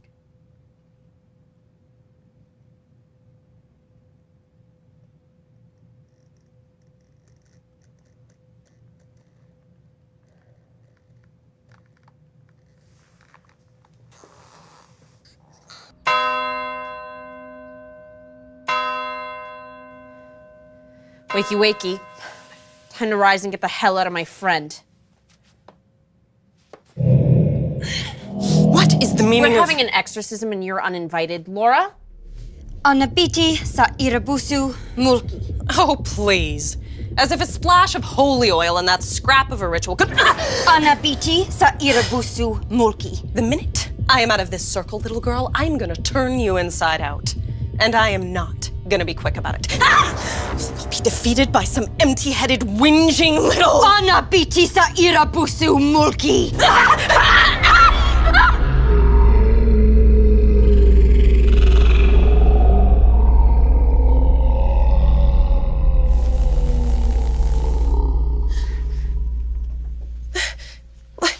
LaFontaine? Is that you? I can't see. Help me. It's okay, we're here. If that's really Perry, she can do it on her own. Carm. No, it's okay. Because all she has to do is lift one little finger over the circle, right? Right? Come on. Yeah, that's what I thought. Nice try, Mother. Hello, sweetheart. You know, I can't say this is the reception your doting mother was hoping for. Oh, gee, you're right. Sorry. Remind me, how does Emily Post suggest welcoming an evil god possessing her friend? Are you really gonna pretend to care about Curly Sue? Believe me, this is the most good the little piglet's ever been to anyone. With her head full of sugar and spice and everything Useless. You shut up! Give her back! Whoa, whoa, Give her whoa, back! whoa. Okay, let's not give the omnipotent evil an easy out by breaking the circle, okay? My. Touchy, aren't we? Why are you doing this? Doing what? Pop it. In case you hadn't noticed, you kidnapped me. Why do any of it? Possessing people, feeding girls to evil gods, trying to open the gates of hell? What, did you find a book labeled Villainy 101, or were all the good god gigs just picked over by the time it was your turn? Don't bother. Be easier getting a straight answer out of a snake. Oh, snakes are such misunderstood creatures. Some Aphiophobia writes a smash bestseller, and suddenly you're to blame for all the evils of the world. Oh, that's what's going on here? You and snakes just the victims of bad press? Because that doesn't explain the part where you're trying to end the world. What's so wonderful about this little carnival ride? I've seen a lot more of the world than you have. And do you want to know what makes it go round? Greed, hypocrisy, stupidity, violence. The strong prey on the weak, the corrupt on the foolish, and even those with the best of intentions can hardly help but do more harm than good. Let's be honest, the world really isn't going to be any worse for my opening the gates and taking over. Just abruptly quieter. We stopped you before. Stop me? Oh, Poodle, if anything, you made all of this possible. Without you and the glorious mess you've made, I'd still be on the board's leash. You'll be back on it soon enough. And how do you plan to accomplish that, given that you shredded that fool of Vordenberg like a tissue? We have the first 3 talismans, and as soon as... Yeah, that's enough. But she's... Officially got you explaining our plans to her. Oops. Ooh, so forceful. Guess we know who's in charge these days. That's a surprising change for you, dear. Well, what can I say? You inspire me. We'll go through our plans somewhere a little less earshot. And leave me here all by my lonesome? Whatever will I do? We'll watch her in shifts. She's gonna try to get into our heads, but don't let her. Don't talk to her. Don't listen to her. She will try to break us. She will sow dissent. She preys on weakness.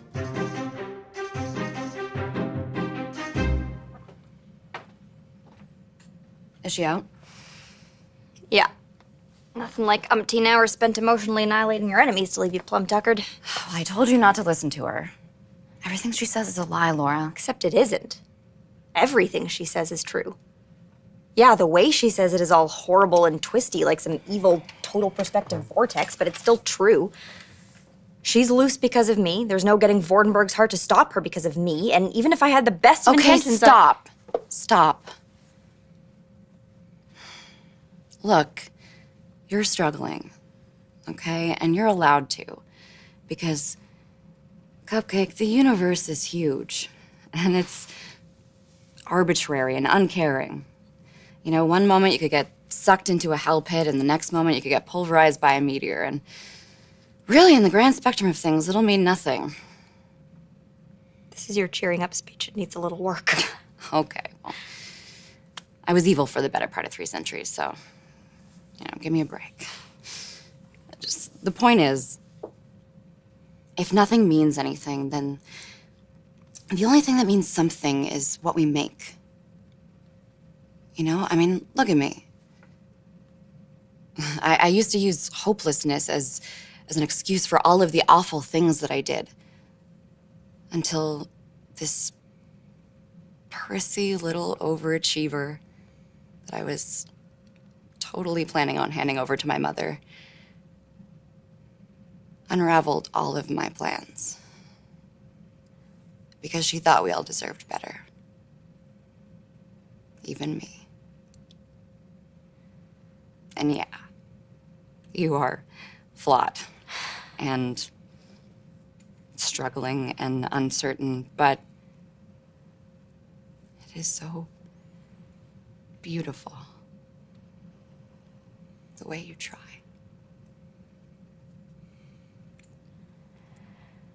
What?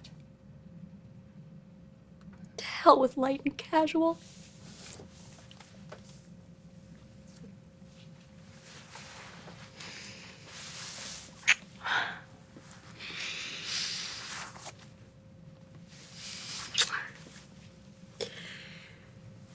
I don't want to be light and casual with you.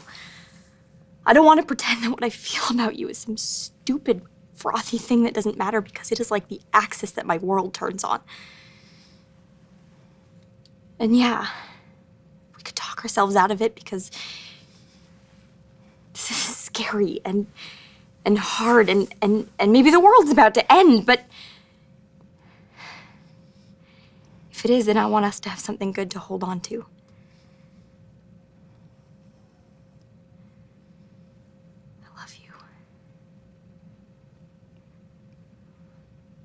Why shouldn't that be something good?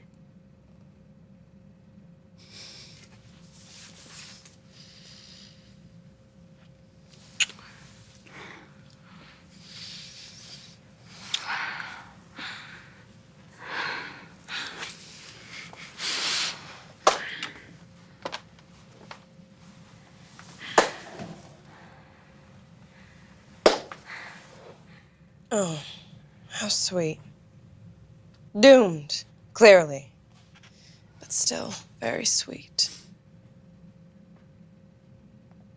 Oh, you have no idea how much I'm going to enjoy killing you. Run along now, Carm. Time for Mama and I to have a little talk about exactly who's doomed. Matska, I was wondering if that was you. I like the new look, by the way. Corporeality suits you. Can't really take credit, what, with you manufacturing my death to open the first gate?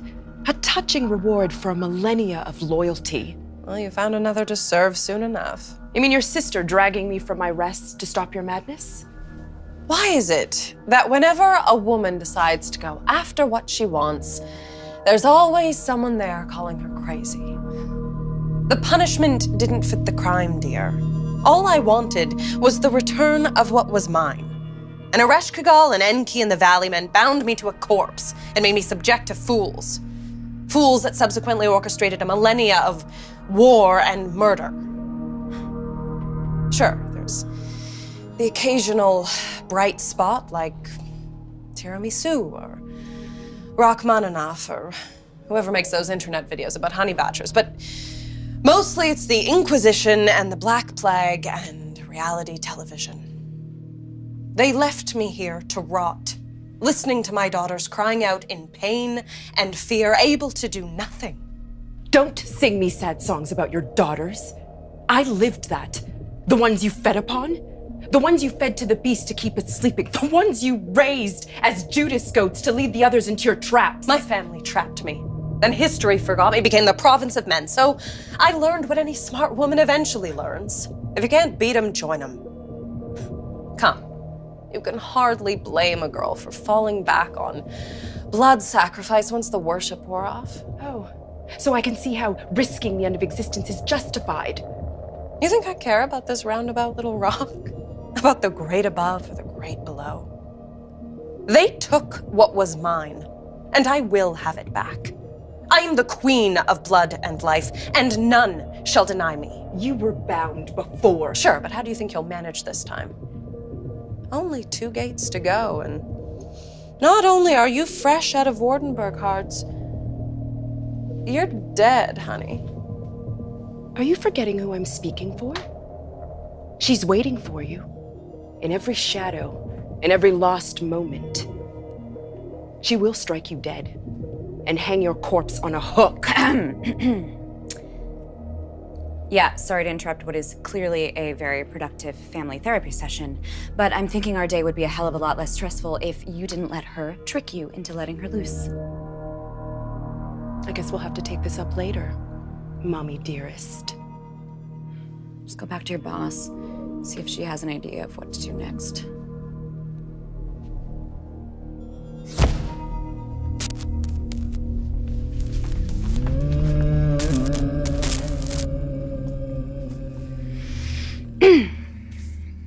Alone at last. Oh, yeah, you can keep talking. I'm just gonna be over here imagining your face in one of those masks from Silence of the Lambs.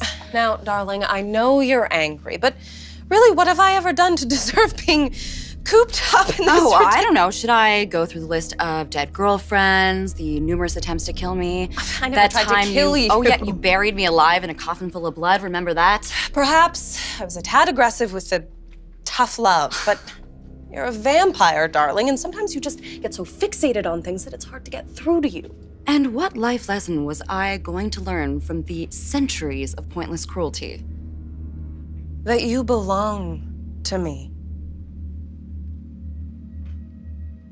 When I found you, you were nothing more than a terrified, trembling girl. The little countess murdered at her birthday dance. I raised you up. Everything you are, dark as the moon, terrible as an army with banners, is because of me. You used to know it. You used to worship me. My darling, deadly girl, my high priestess. Yeah. I'll promote one of your other flunkies. I'm done with you. You mean your plan to do me in and live happily ever after with little Miss Goody Two-Shoes? Oh, honey. As though love ever solved anything for anyone. At best, it's a series of compromises and disappointments. At worst, prelude to crushing loss.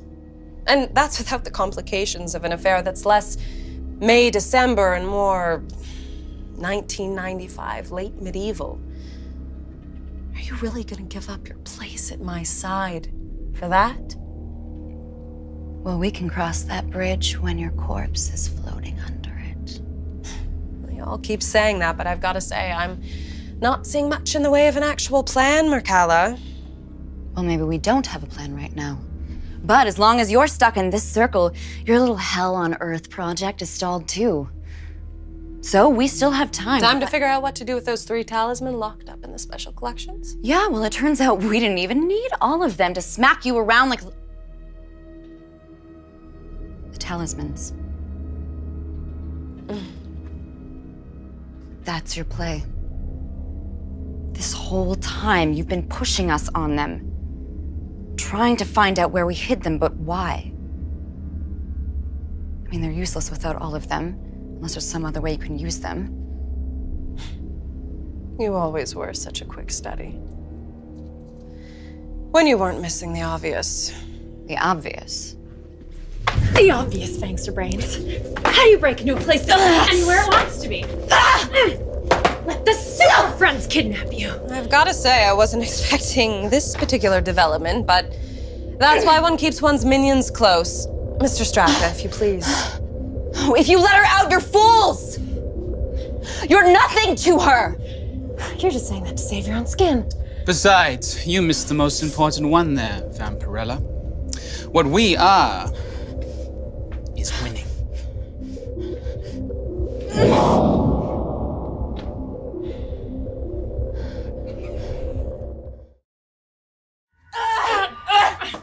Well, that is much better. So what? It was all a trick? Your secret message of weakness, your doomed exorcism? Well, once we figured out that the library thought poor Mr. Armitage could spy on me, that hardly seemed like an opportunity to pass up. The talismans are upstairs. Go get them. Feel free to kill anyone who gets in your way. If you hurt them, I swear You'll make more rip out empty your... threats. You know, I gotta say I'm a little disappointed in you, Lawrence. All those noble speeches you used to make. And all it took was a little dying to flip your script. I thought you were tougher than that. Yeah, well, we'll see how you feel about dying when you play the starring role in Carmilla versus the Sixth Seal. She's lovely for the brute force, but hardly circumspect. One of the many reasons I'm going to miss you. Miss me? As one last slap in the face, my dear sweet sister arranged it so that the only way to open each gate is a sacrifice, to give up something I hold dear. And the 6th gate requires the life of a high priestess.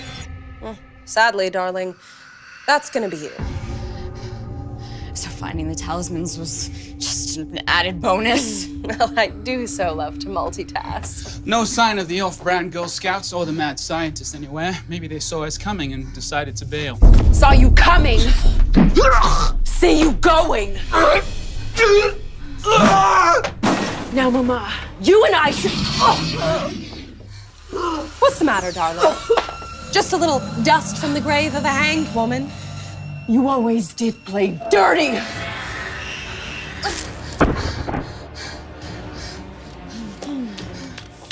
Where'd she go?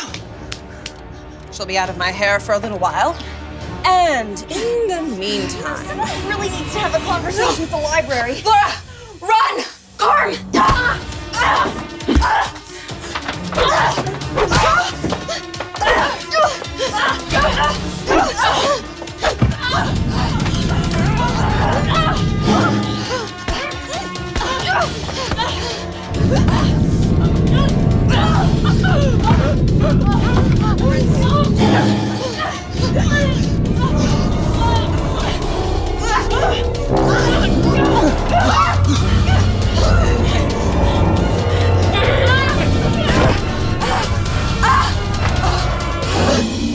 Oh, dear. You're gonna want to be careful with this sword. You did try to kill a god with it. That sort of thing can prematurely suck out a girl's soul. Now, be a good little lamb while Miss Lawrence wraps you up to go. Danny, please. Oh, Lawrence. Is sweet little Lolo over there trying to sway you back over to her side with lady feelings? Because... You've had a good run of it. At times, it was almost entertaining.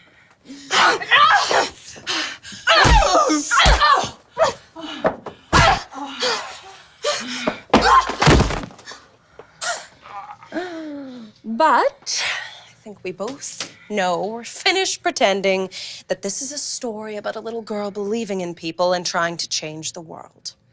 Now, say goodbye, Cupcake. Laura! You have got to be kidding me.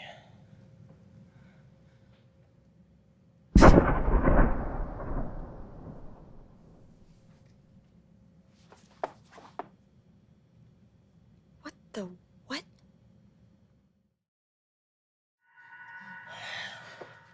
Well, that was greatly dissatisfying. You get all set to snap a neck and then nothing. It's like having the last page of your book ripped out. What did you do to her? Not a thing, sadly. But if you think that's gonna stop me from... You jumped up stack of discards. You wouldn't dare.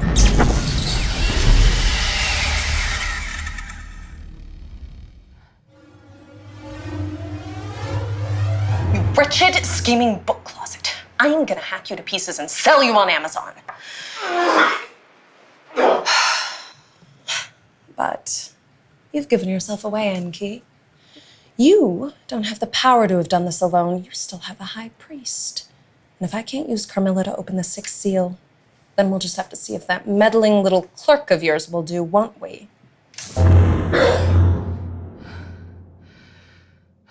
Okay. Okay. They were gonna kill her. I get it. You saved her. But you can bring her back now.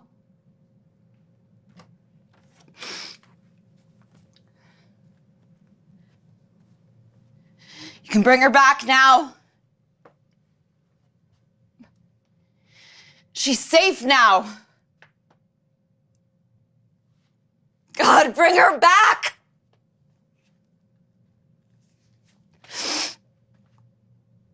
Just bring her back to me, please.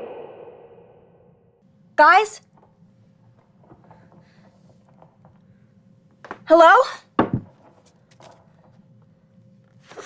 Is anyone here?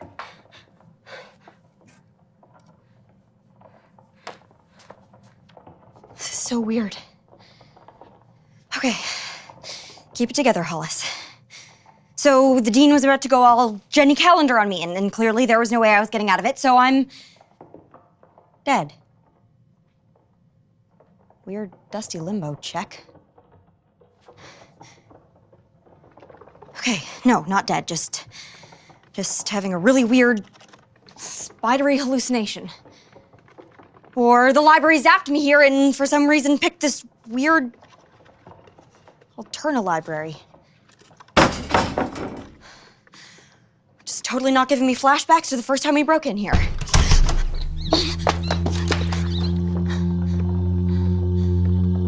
Though if you wanted to zap Laugh-In and an improvised flamethrower in here, I wouldn't really protest. Okay. Hollis, you have dealt with vampires and hell gods and creepy frat boys, so you are perfectly capable of taking on... Oh! Doc Brown? What was that for? What are you even doing here? This is a library, Goldilocks. Don't you know it isn't safe? Oh, thank Dorothy and her sparkly little shoes! Okay, don't take this personally. Laura looking like person, but are you a hallucination? I'm me. That's impossible. Standing right here. You know, I get that. It's just impossible. Because you're dead.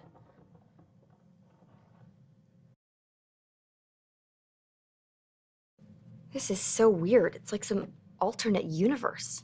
I mean, we saved those girls. We saved me. What happened? We'd captured your vampire roommate and figured out the dean was behind it all. And then you both just disappeared.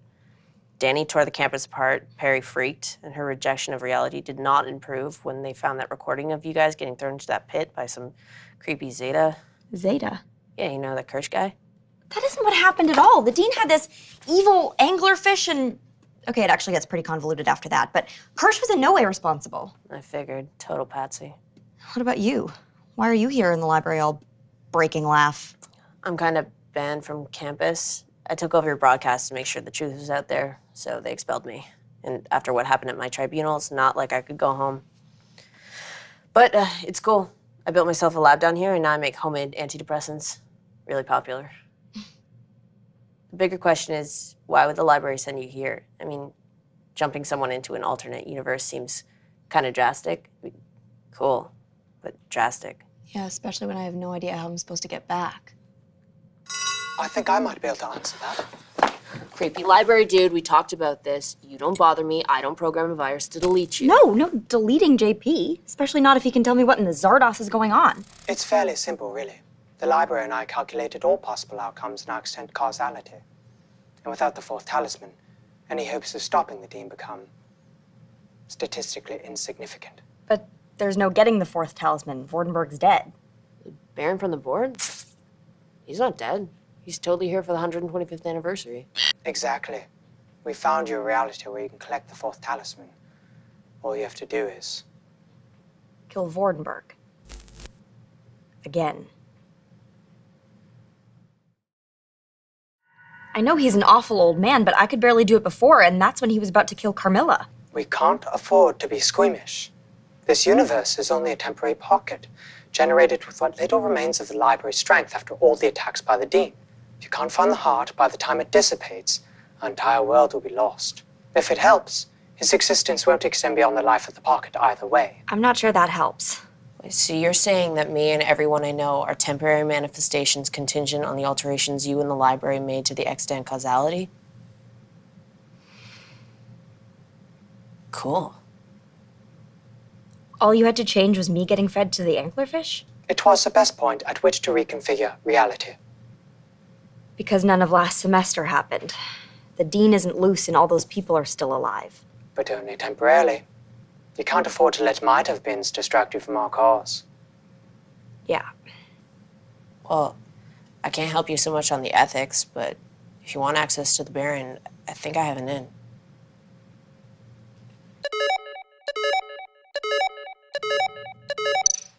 This had better be an emergency. Dean Morgan has a very busy day tomorrow. It's totally an emergency. Laura's back and she needs our help. Hey, Pear.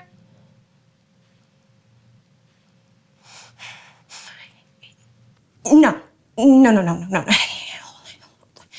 Laura's dead.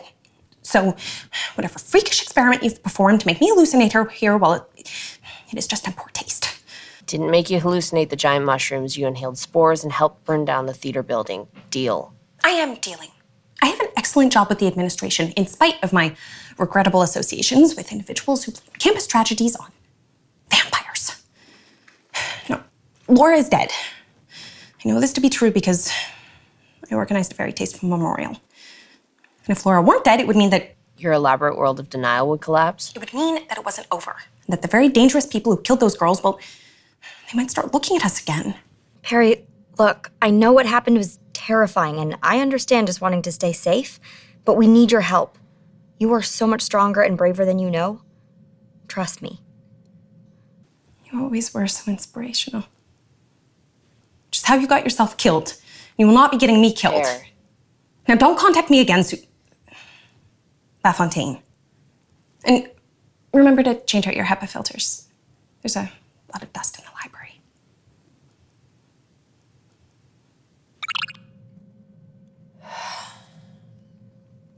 Sorry. She's been like that for a while. I guess I thought maybe seeing you again. She's so scared. Everyone is. Ever since the board arrived, it's like something's coming. So what do you want to try next? Hallway? Hallway? Hallway. Anything? So the library's not moving or dropping books on us. I think it's dead. Well, it's not the only thing that's about to be. I told you not to bring Mother here. And what did you do? Now Laura's gone, and you're saying there's a chance that we might not get her back? I'm sorry if there's too many variables, and I don't know, she just disappeared for me to form a cogent hypothesis. Okay. Yep. Since murdering you might be counterproductive, let's move on. What I want is Laura back, safe and unharmed. And while mysteriously vanished leaves open a wide range of possibilities, I would like to exhaustively explore every last one of them, even if it means that a sentient space-time anomaly has stolen her and I have to burn it and all of its disturbing little books to the ground if we don't get her back.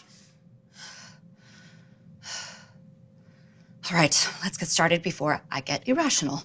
I'll go get the books.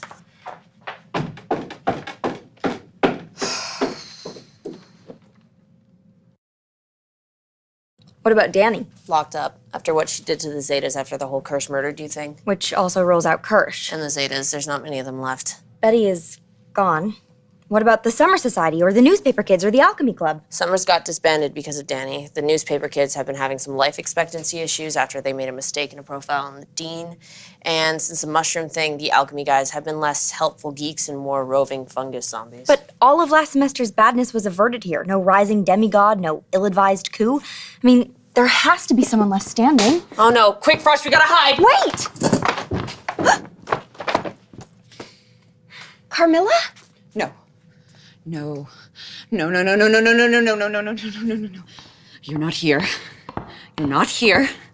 You're not here. Oh, for the love of here. Carmilla, Sherry, if Mama finds out you're hiding out muttering in the library again, she will be seriously displeased. As entertaining as it is to watch you do your best impression of Rochester's wife, Mama dragged me here from Morocco to get your head on right.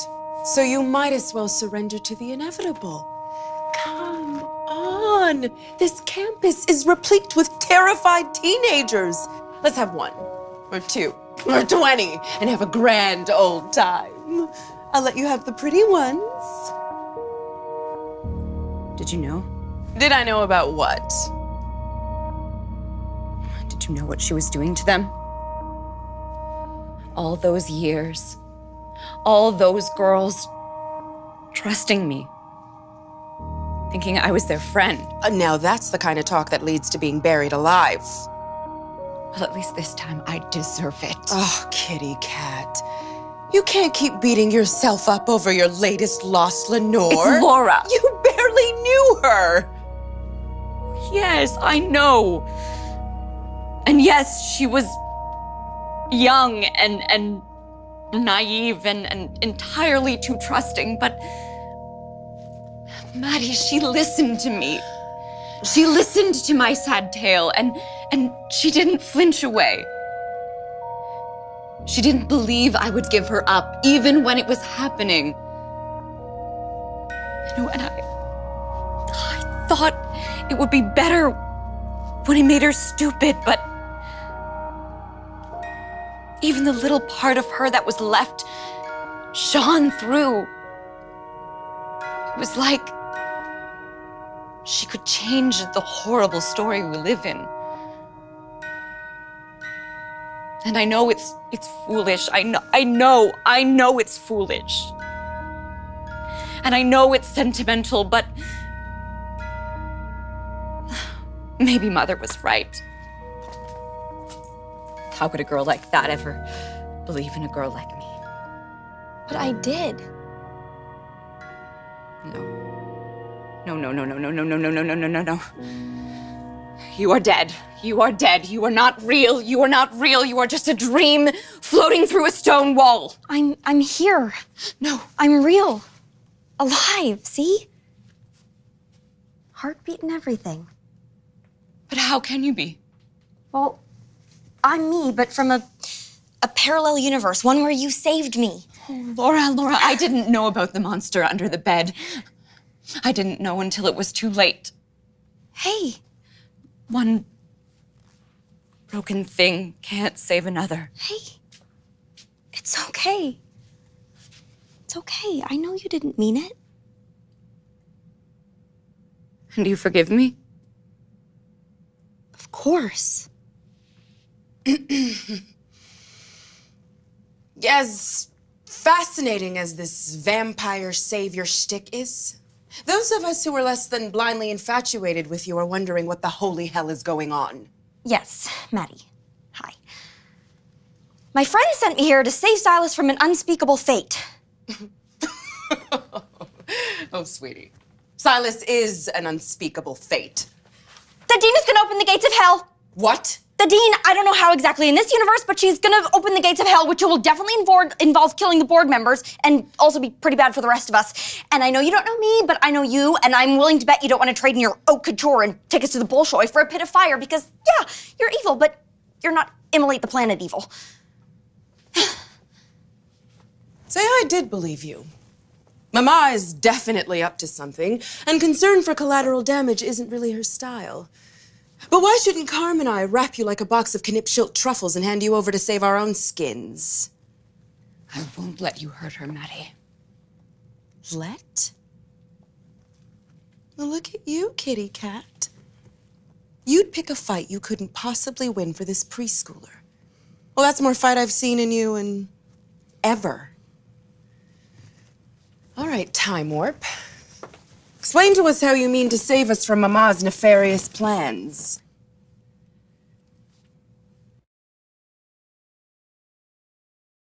And so we found this magical spell to stop her, but we're missing a key ingredient. And if you can get your hands on it, not only would Mama be unable to unleash her hell on Earth, but you could stay here with Carm and keep her all sane and happy. Which would mean I could be back in Rabat before tomorrow's dinner service at Darnashi. Sure. Well then, let's rustle you up that ingredient. That's the thing. The ingredient is sorta, kinda Baron Vordenberg's heart. So what you're saying is, in order to save the world, you'd have to brutally rip an organ out of a doddering, harmless old man? Seems so. Oh, this is gonna be so much more fun than I thought. Can I do it? Would you?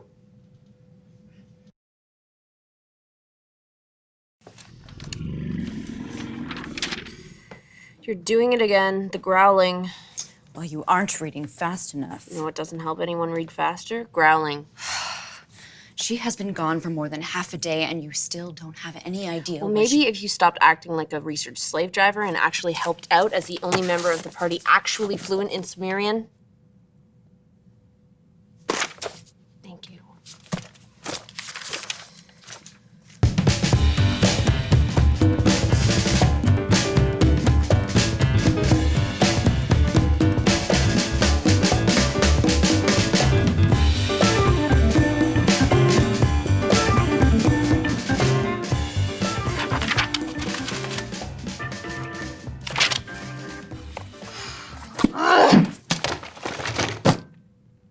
You know, in general, research goes better when the books remain land-bound. This isn't getting us anywhere. Books on tesseracts, books on Hellgate in Pennsylvania, books on the alternative properties of those stupid talismans. Ugh, none of these tell us what the library did with her. Okay, it's research. You can't just... Wait, what did you just say? None of these are... No, before that, about the alternative properties.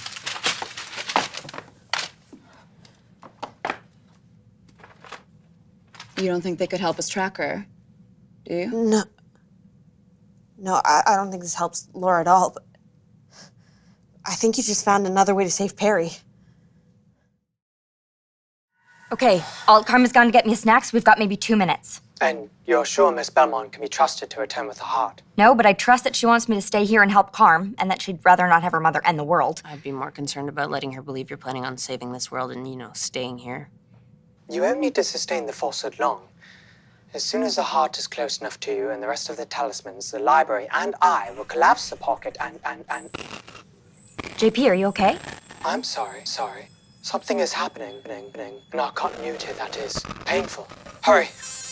I think our dean has discovered our plan. JP! So that probably wasn't good. Hey, you want some patent pending Edelweiss tea? Bliss has went out during stressful situations. No, thanks. Well, given the recent revelation that my entire reality is dependent on your need for a mystical heart and about to collapse into oblivion, I'm having some. I think it might free me up to contemplate, the nature of the universe. Maybe Donnie Darko my way out of this thing. Plus, probably shouldn't be here when Lady McVampire returns from getting you snacks.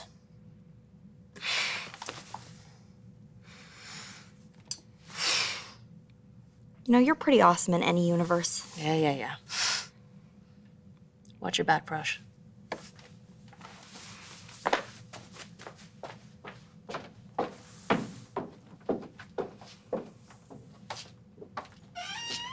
Hey. I wasn't sure what you like, so I... Brought me the entire vending machine? Yeah, if you don't like them, though, I can go back and... I'm fine. Thanks.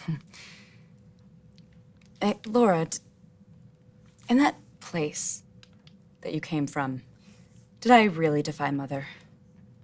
Head of the charge. Do you think we could win? I don't know. It's not like the Dean has a whole bunch of weaknesses.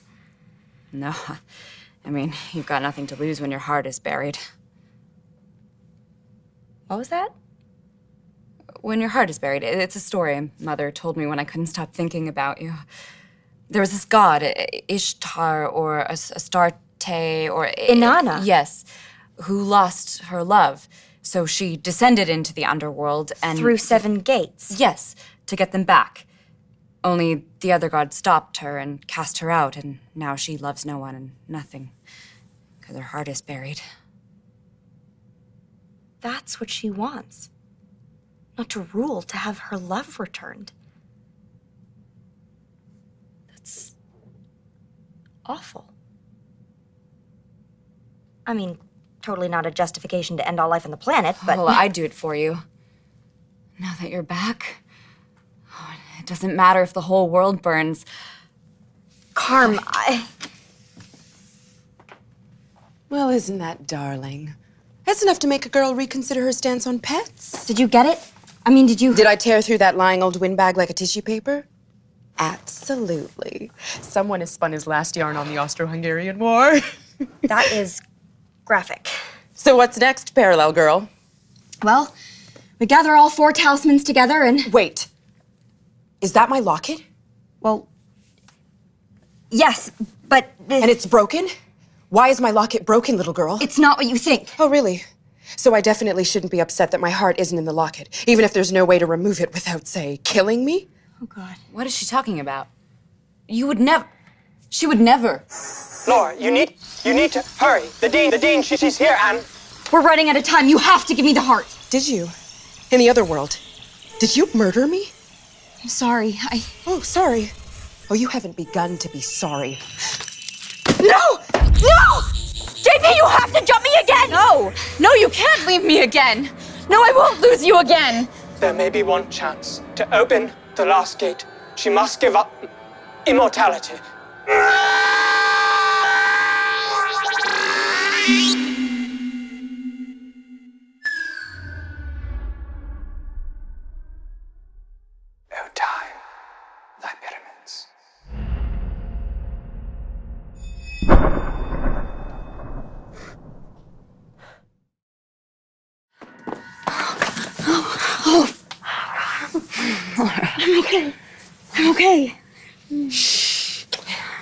Good to see you fresh. You too. Where were you? We were looking for you everywhere. It was JP. He in the library. They jumped me to some alternate universe to get some alternate Vordenberg's heart, but... That's brilliant. With all 4 talismans, we can save Perry in no time. I didn't get it. What? I tried, but... Can JP do it again? I don't think so. Why not? There's got to be some other Vordenberg heart in another universe. JP's dead laugh. No, you're wrong. He's just gone quiet because of the chaos of the kidnapping. He's gonna reply any minute now. Any minute. Laugh.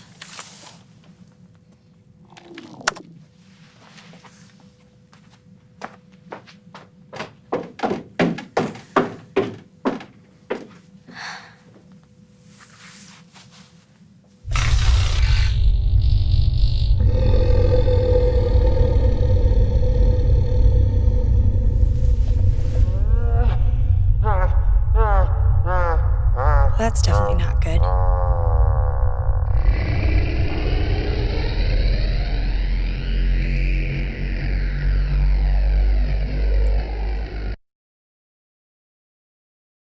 Hey, Betty.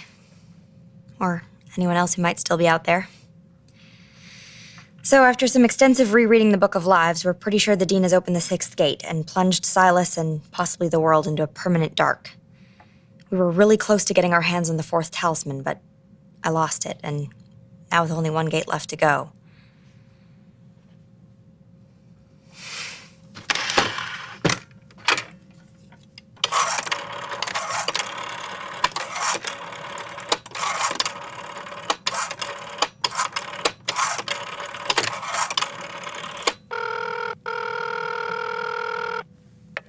Hi, you've reached the Princeton headquarters of the Emergency Apocalypse Response Network. Betty Spielsdorf, Executive Director. If you can evacuate your current location, please head to the backup headquarters underneath Purcell Hall.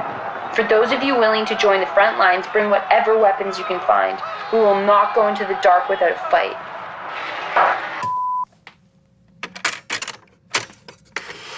Sounds like it's getting pretty rough for General Spielsdorf. Sounds like it's getting pretty rough for everyone. With the firewall down, we're seeing radically increased incidents of vampire attacks, and now with this whole permanent darkness thing, the end is starting to look pretty nigh. Well, you don't seem as scared as you did before. You mean before I got jacked into the darkest timeline? Yeah. I think being in that place cleared a few things up for me. After all this, what was so bad over there? You mean besides reading my own obituary in the voice of Silas? You were dead? First, it didn't seem that bad. There were a lot of people that were still alive because I didn't loose a demigod or start a civil war on campus, but the longer I was there, the more clear it came that everyone had just given up. They were all just waiting for the end. No idea how glad I am to be back here. We're all still trying. Or you're still you, not some sad broken shell. Well, you didn't see what I was like while you were gone. That was different. The girl was hollowed out. Couldn't stand it if that happened to us. We won't let it. Hey.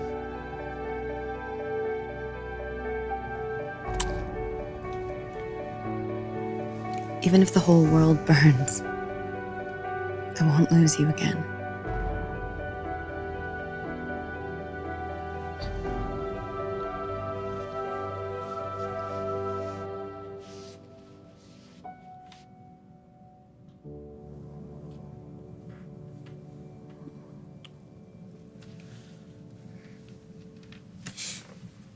Wait, why are you still awake?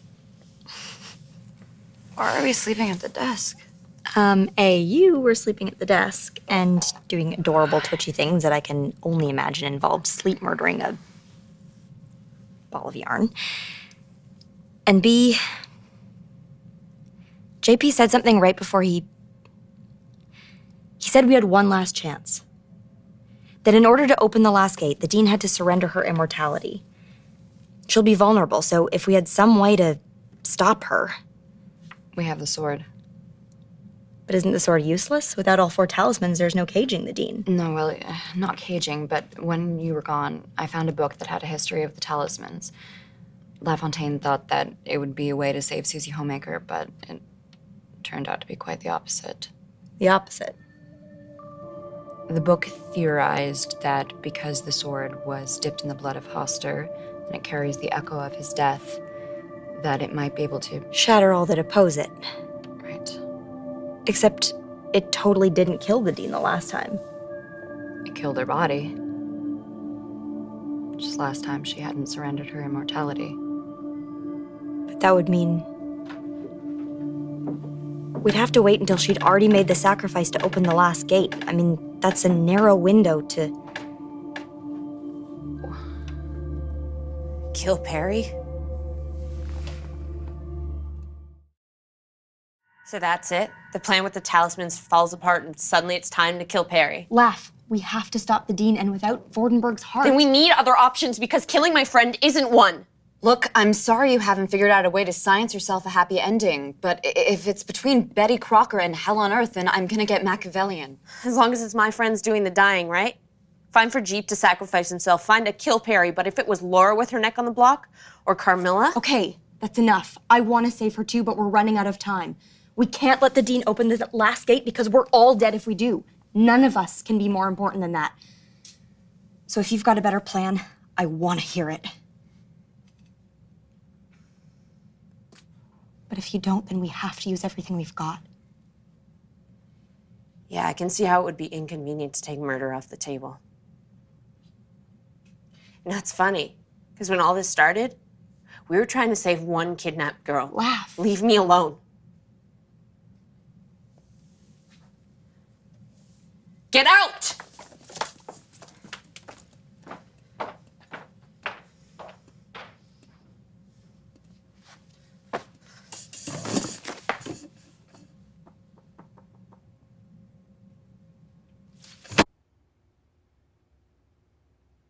So you're saying we let her finish the archaeology project of Doom, do the sacrifice to open the last gate, and then just hope that poking her with something pointy might do the trick? Yeah, for that's now. pretty much it. Yeah. We need you to get the students in the pit to rebel against the Corvée goons so there's no one down there to stop us. Stop you? What, from stabbing her with a sword you can't touch? The Storm Carm can't touch. We're pretty sure I can. You? You couldn't stab a swimming pool if your body was the knife. I'll do what I have to do. Besides, we just need to know, are you in? You know, I really hate you guys. Well, yes, I am in, all right? It's not like I actually have a choice, what with it being the end of the freaking world and everything. Help us with our dramatic third act rescue, Melanipa. It'll be all rainbows and unicorns until the point where we end up epically dead. It would be wrong to hope that my mother turns her into some kind of newt, right? Oh, look at you, mastering advanced morality. Hey, don't think you can distract me from the fact that our plan still involves you risking your life by using that soul-sucking blade of mine. Really? There's nothing I could do to distract you? Well, when you put it that way, I guess so.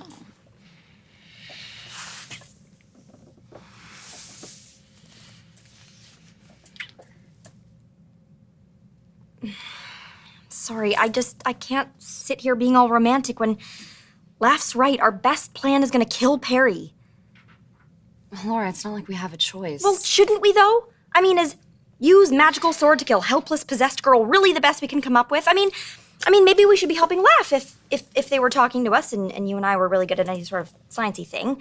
Or maybe my dad's on his way with armies and helicopters or maybe there's something that we're missing in the magical library that we live in, like more prophecies.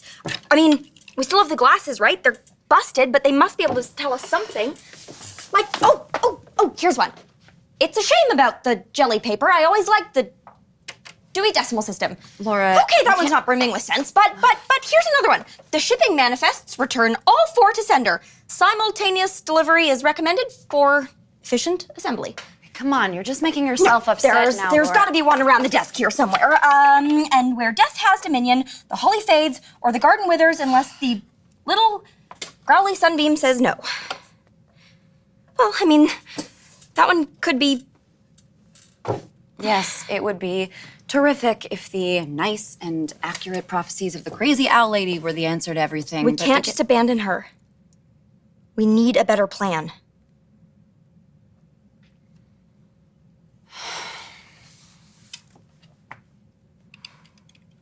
All right. All right? Okay. Oh.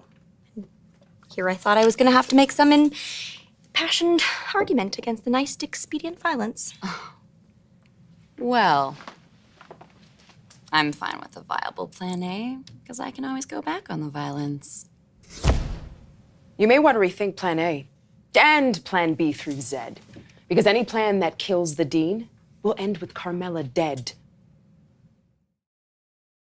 It's fairly simple, actually. It's her power that raised you, raised all of us from the dead. Once that power is broken... Carmilla will die? But she's alive right now. No, she just isn't dead. She had her share. Lived and breathed, danced and died. All done. Everything else is something Mother stole. So, Carm dies unless we magically come up with some plan to stop the Dean without killing her, which is impossible without all 4 talismans, which we don't have. You couldn't have mentioned this sooner. Oh, she could have. But that would have spoiled Boss Lady's endgame. What? Oh, yeah. The Ghost of Christmas Future isn't just here with a warning. She's here with an offer. Isn't that right, sis? You played a game to win yourself my locket. The Lady of the Dead offered you a chance to win something more substantial. The offer still stands. You've always been willing to risk your heart for the safety of others. Play, beat me, and she'll spare Carmilla. No. But No! No! She didn't tell you earlier because she wants you desperate and reckless. I don't know why she wants one human girl's life so badly, but I'm not gonna be the reason you fall into her trap. But if defeating the Dean means that you die... It will be worth it. Go. Go back to your death god. And tell her I'll see her real soon.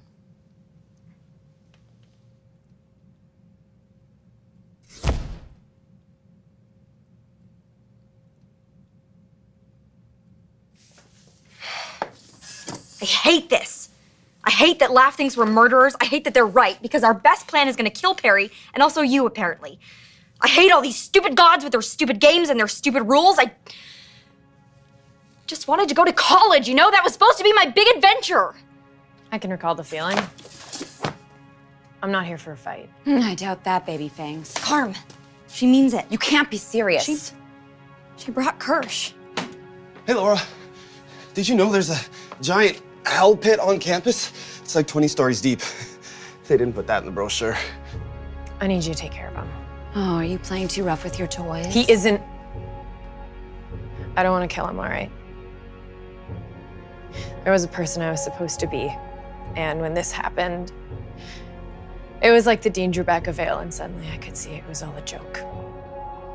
The people I bled and died to save forgot about me the second I died. And all I wanted was to burn down every stupid, self-sacrificing thing I'd ever done for them. Except there was Kirsch. Still believing in me, even when I hated him and hurt him. He doesn't deserve any of this. And if he stays with me, I might lose control again and kill him. Of course. I didn't forget, you know. No matter what mistakes you made, I'm always going to think of you as a hero. As far as heroes go, I'm starting to think I was never as far up the roster as you thought I was. You could still help. No. If the Dean gets her hooks into me again. Besides, I've got my own things to take care of. This isn't my place right now. Good luck, Laura. D-Bear, wait, are you leaving? Yeah, Kirsch. Yeah, just give me a second. I'm feeling kind of woozy here. No, Kirsch. You're gonna stay here. okay? With Laura. So you can help her with her plan because you know the pit so well.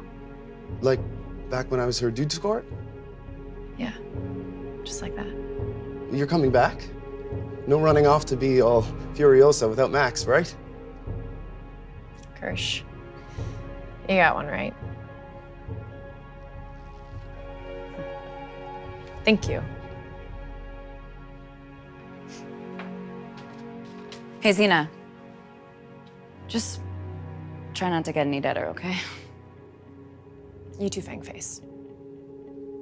Is there a place a guy can grab some Z's? Or like a protein bar or something? Maybe you'll hold off on that protein bar. Well, you know, that involved a lot less bloodshed than I expected. Well, the world's about to end and she suffered enough.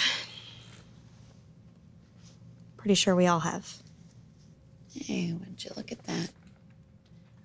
A mature Laura Hollis. Who would have thought?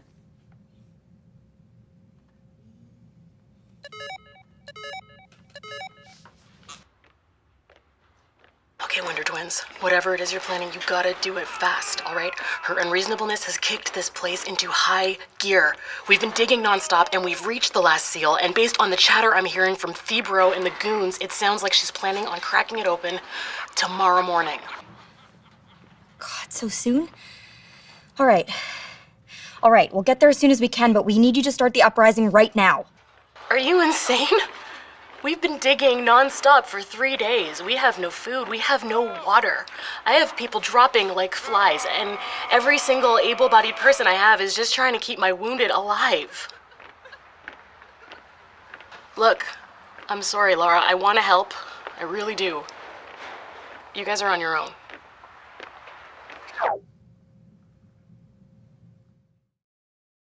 Okay, so tomorrow morning, the Dean is going to open the 7th gate. There's still no word from Laugh. Danny's out of the main fight, and our only help just bailed. And Laugh... That's it. Laugh! Laugh! I know you're pissed, okay? And that you think that we don't care about Perry, and that you're probably never gonna forgive me. But we need your help, okay? And...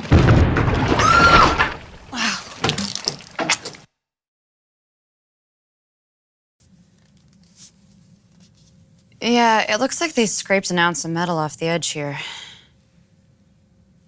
So LaFontaine has gone rogue if the chunks of missing talisman and Ghostbuster-esque levels of goo anywhere are any indication. This really may be a one-way ticket. Yep. And since it is, it should just be for me. Carm? Laura, I'm doomed either way. You don't know that for sure. Yes, I do. Now, I think in some ways I've always known. This life has always belonged to her. This is the only way I'll be free. No! We have a better chance together. I mean, besides, you need me there to hold the sword. I'll wrap my hand. You need me there to smack your head in case your mom starts in with her head games. After over 300 centuries, I think I'll do. You need me there in case Maddie's right, and once the Dean is defeated...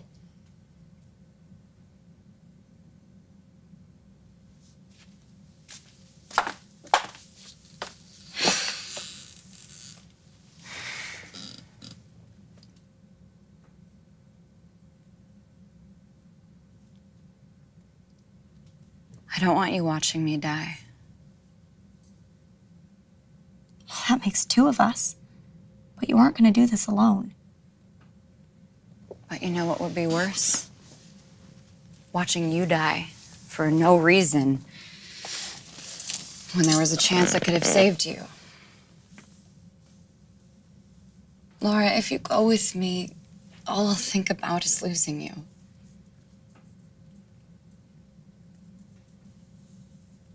And if I did, I think I'd go mad. Carm, that can't be what we are to each other.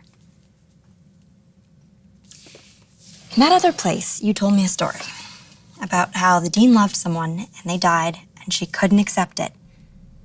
All of this, the chaos, the misery, it's because she'd rather pull apart the world at its seams than let go. We can't be like that. This isn't like that other place where I was too weak and you were too scared and you gave me up. We found each other here. And yeah, half the time I want to strangle you. But we've had kisses, and cocoa, and stars, dancing. That's so much more than nothing. If one of us doesn't make it, the other one can't end up like the dean. Mad and bitter and destroying everything we touch. I don't want that to be our story. Okay? Our story is that we made each other better. So we go together.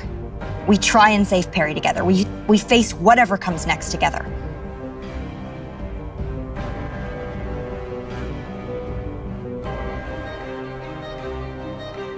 All right. Together it is. Good. Because if this is our last night, I don't want to waste it arguing.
Hey, Pops. Or Betty, or whoever else might find this. Thought I'd record a goodbye. You know, in case the world survives and we don't. We're gonna be leaving soon. Taking the sword into the pit to try and stop the dean from opening the final seal, and... Hey, Dad. Guess what we're using to try and stop the Zetas? Promise not to use the higher settings.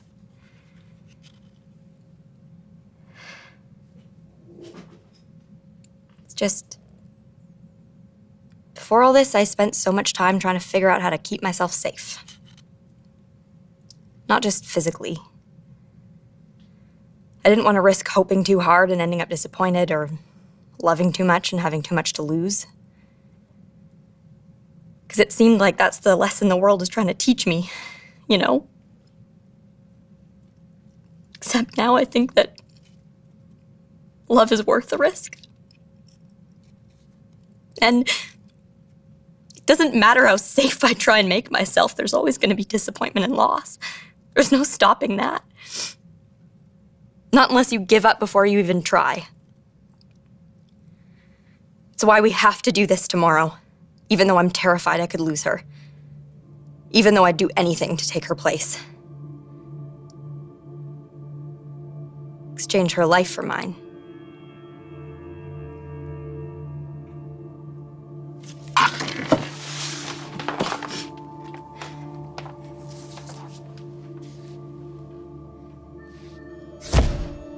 Don't bother.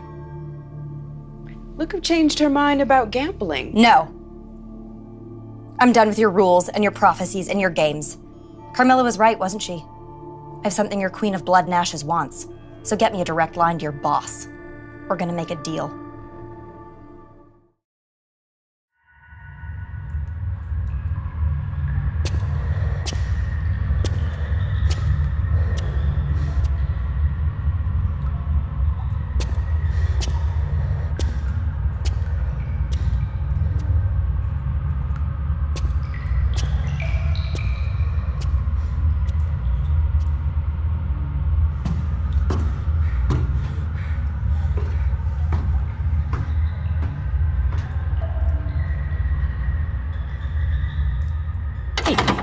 Hold the camera steady, jughead.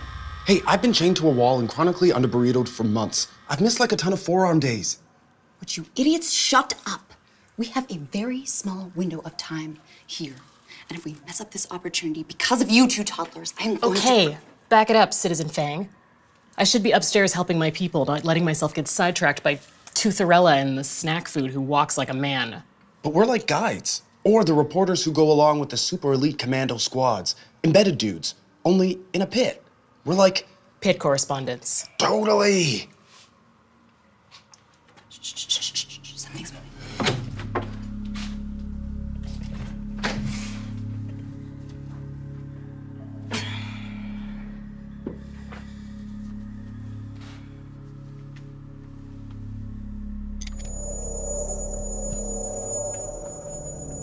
There's no sense in hiding in the shadows.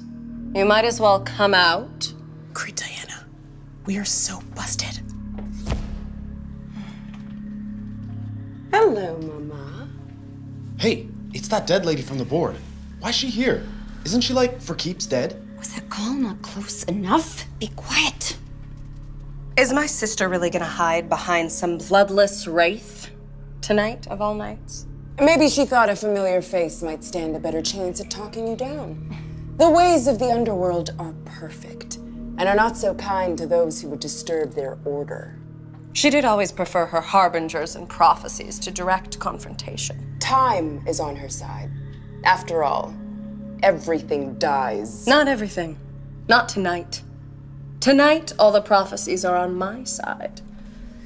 Run back to my sister Matska. Remind her that when her kingdom is mine, it's because she denied me my love.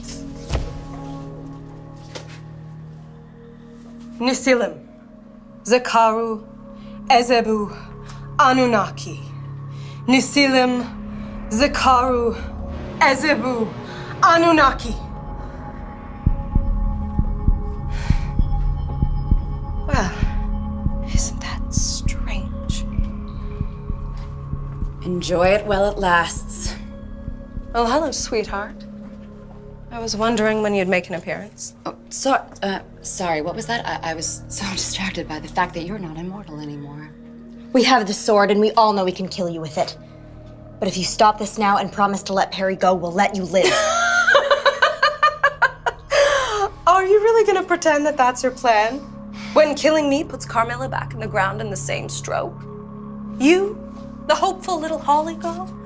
Surely you have something else up your sleeve, some 11th hour plot twist, some last desperate gamble on the human heart? What the hell is she talking about? Nothing. I couldn't just give up on you and Perry. Of course you couldn't. You could hardly let the story end that way, my little teller of tales. Because then you wouldn't be following your heart, now would you? How can you possibly know what she said? How can you possibly know that?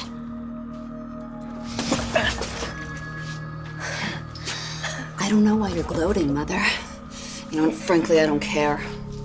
It's time for this to end. It really is.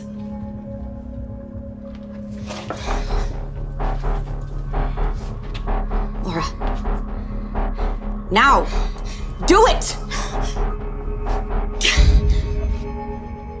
I can't. Laura, this is our only shot! We don't have another plan! Oh, she does. Somebody made a deal with my sister. What deal? Maddie said Erishkigal would spare you and Danny and Perry and laugh if I brought the first 3 talismans into the pit and then followed my heart.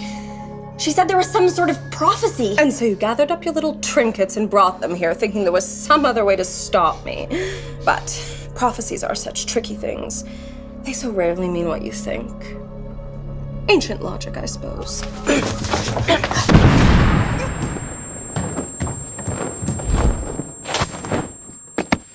Or on the other hand, we can give this outdated mythical crap a 21st century upgrade.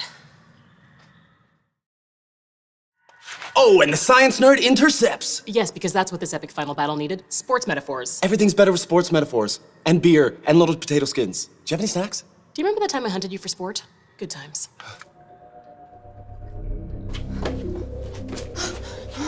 What the hell do you think you're doing?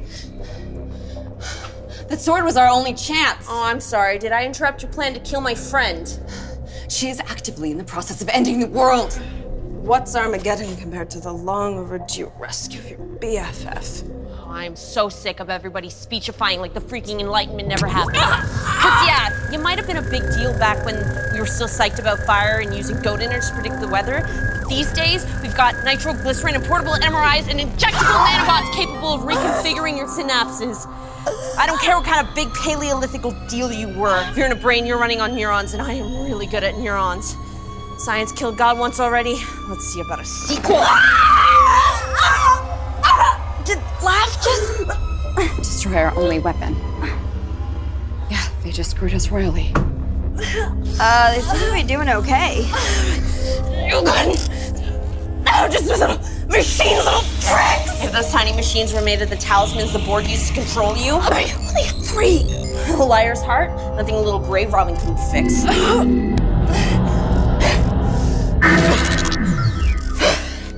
Clever, but not quite clever enough.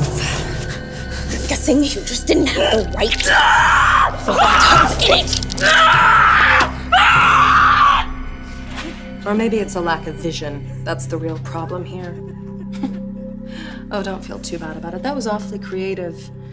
4 to make a cage, but you misunderstood. You see, the talismans are my cage. As much as this world, as much as this body. Little pieces of my power carved away by my enemies and turned into weapons. But still immortal, still mine. And now without the board to use them against me, they're mine again. And part of the cost of opening the last gate. But you can't. You said it yourself, the biomajor dug up the wrong grave. Oh, yes, about that. Our clever little friend did just fine with the grave robbing. Problem is the talisman has to reside inside a living heart. Once Vordenberg was dead, the power transferred over to the next worthy vessel. Oh, God.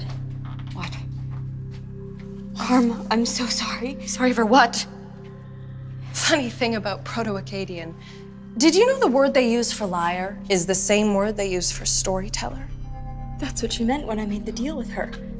That it was my heart, but it wasn't supposed to be like this. I was supposed to figure out a way to stop her. I know, the irony.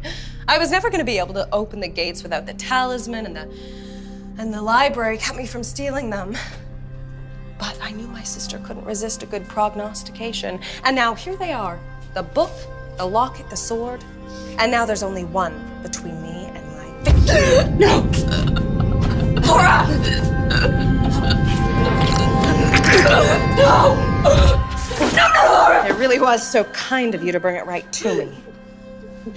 No. What did you do? Oh, you're so good, girl. What did you do? You know, I really am glad you're here, darlings. Winning never really feels like winning unless there's somebody there to lose.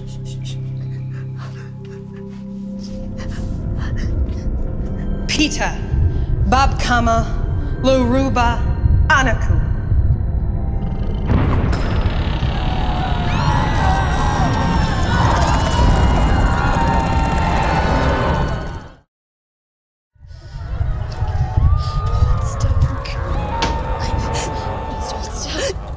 I don't understand. It wasn't supposed to be like this.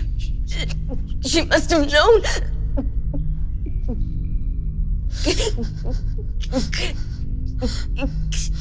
It's done. At last, after all these years, to finally be here about to see his face again.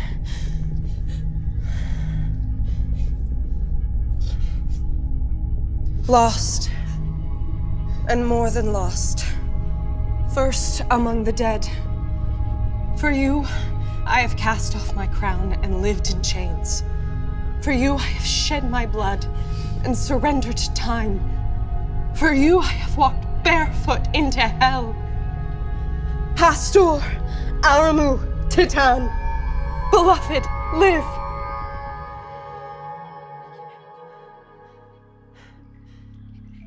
Beloved, Live! Come back to me!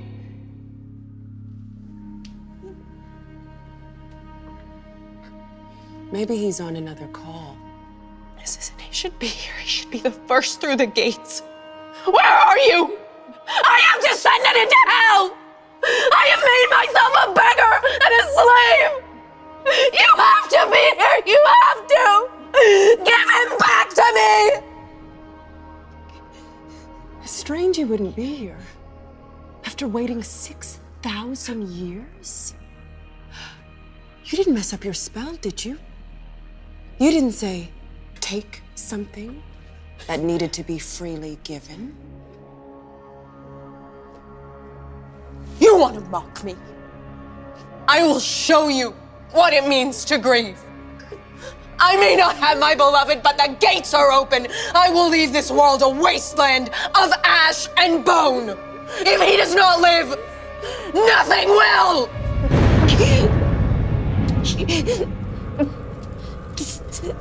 So, I unleashed a murderous goddess and she's ending the world. I can't tell if that's empowering for feminism or really bad PR. You need to wait still. At least we're together. I don't want to be doomed with anyone but you.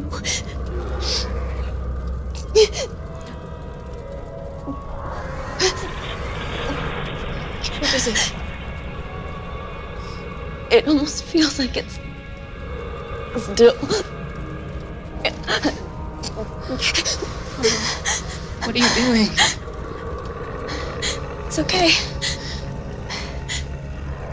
I think I figured it out. The talismans are all still here. Their power is Dying, girl. It's too late for talisman and birthday candles and wishing on a star. Even I can't stop the end now. Not as I am, this shell, this broken thing. I spent so long hating you and being afraid of you that I just couldn't see it. Your broken heart. You didn't just lose your love, but because of that love, they trapped you in a human body like it was chains, and fear and hatred twisted you into something you were never supposed to be. Somewhere in all that anger and darkness, you lost all your hope, didn't you? Of course it's too late to control you. But maybe it's not too late to give you back what they took. To set you free. Set me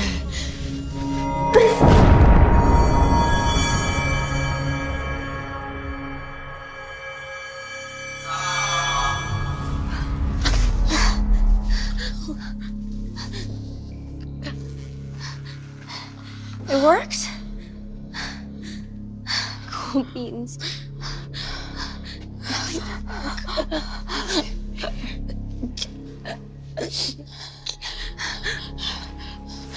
How did you know? Just followed my heart. Took a chance that she was like us. Scared and afraid and broken. If I gave her back to herself, if I set her free. Oh, frilly hell. 4 gods. 6 millennia and untold magic. And you saved the world with a frickin' fortune cookie. Well, you don't get to call dibs on all the self-sacrifice. Here. Second thought, you can totally have dibs on the self-sacrifice. You were supposed to stay safe. You were supposed to go back to your nice little life, Laura. Yeah. Then I wouldn't have been me.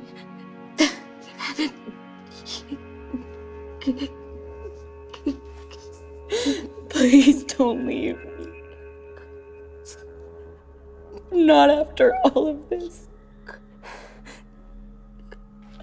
Please. Please. I don't want to.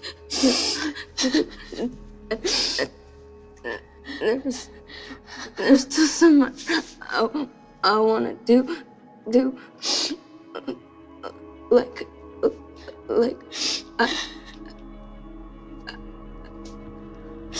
I know.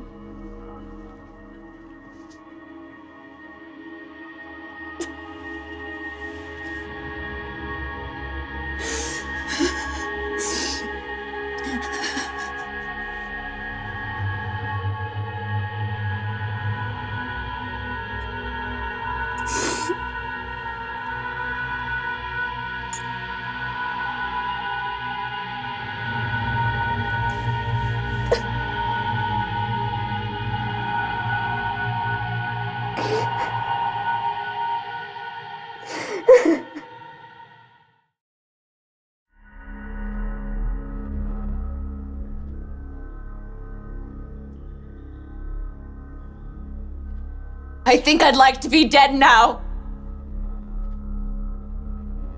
It's all over. Your quest. Everyone who's dead is supposed to be dead now, right? I think I'd like to be. She wouldn't have wanted that. There are no miracles without sacrifice. And to redeem a fallen god, bitter and twisted with loss, she did the impossible. This girl who changed the story of the world.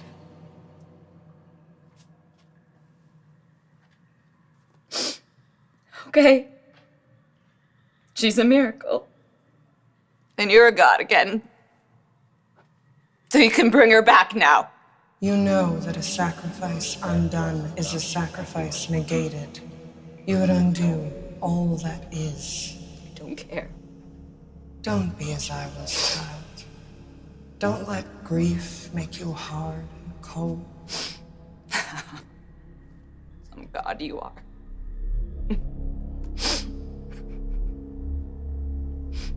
Go on, then. Go on! Just evaporate. Do whatever it is you do. Just leave us alone. As you wish. I cannot return her to you, but at least I can save you from suffering as I did once.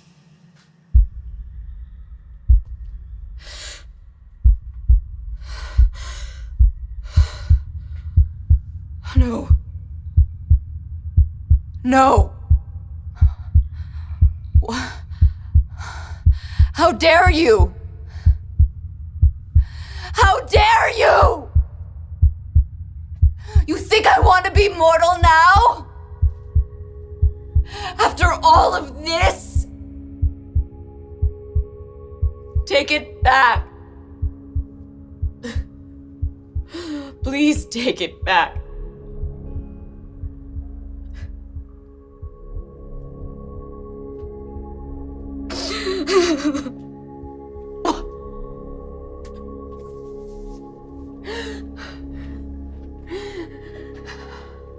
Pear! Pear! La Fontaine! I was all alone in the dark, but I knew you'd come find me. It's okay. I'm choosing to see this as an opportunity for a laser eye. You know I've always wanted a laser eye. You are so strange. Wait, did you jab me in the neck with a syringe full of experimental nanobots? Well, maybe almost none of the test rats' heads exploded. What happened here? You know, final battle, big sacrifices. You were possessed by a god for a while. Huh, yeah, that would explain the... Oh, poor Laura. Poor Carmilla. No, we should go get some help, or at the very least a first aid kit. I think we're a little beyond first aid here, Bear. Still. I missed you, weirdo. Control freak. Oh, hey, Kirsch. Sorry, sweetheart. She offered, and I didn't see another way. You knew. You and your boss. You knew what would happen if she came down here. Maybe.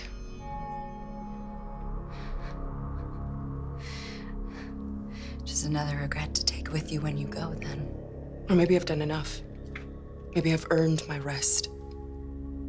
Enjoy your life, little Markala Karnstein. My life. Yes. My life. My life. That deal she made. She came down here, and she sacrificed her heart as a talisman in return for my life. Me and Betty Crocker. Carmilla, and what?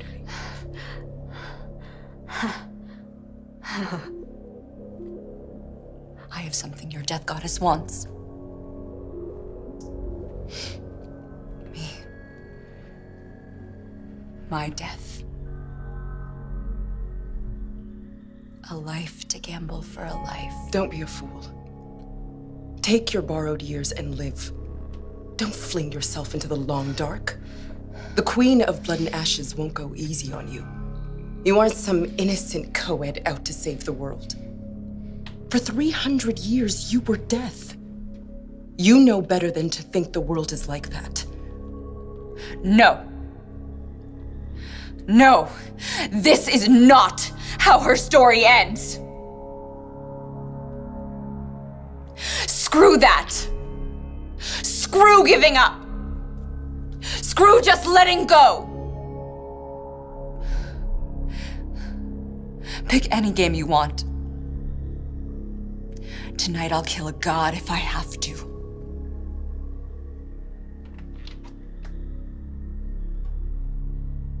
You cannot see me, touch me, or hear me. I lie behind the stars and alter what is real. Close your eyes and I come near. I am what you really fear. What am I? You said she was gonna go easy on me, Maddie. The dark. The answer to your death god's riddle is the dark. It seems even death can be merciful from time to time. And you did stop the end of the world.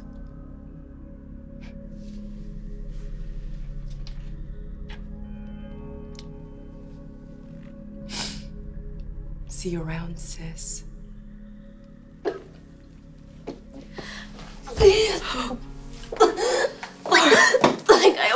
I always wanted to go to Paris or London or just the world. I just wanted to travel.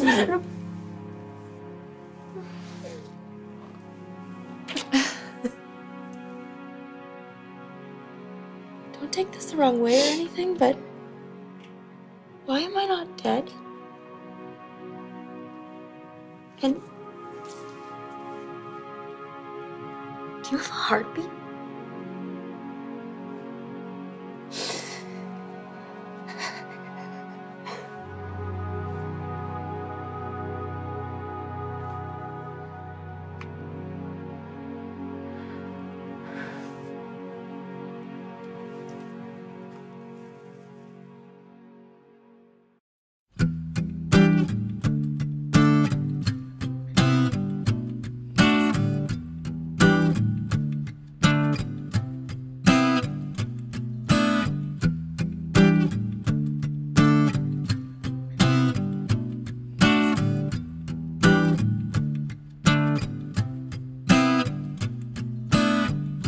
We could live forever and suffer.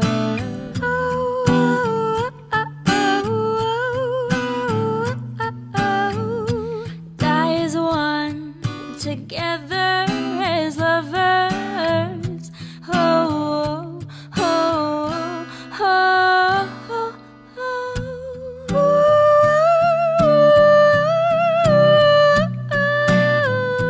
Love will be cruel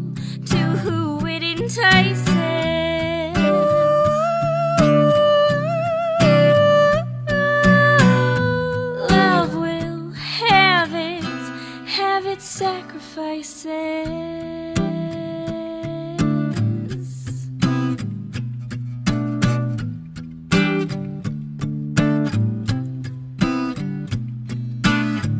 So offer up your daughters, your daughters.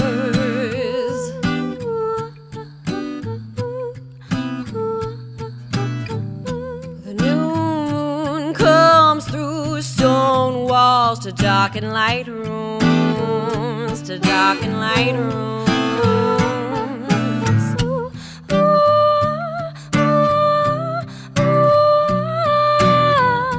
Love will be cruel to who it entices.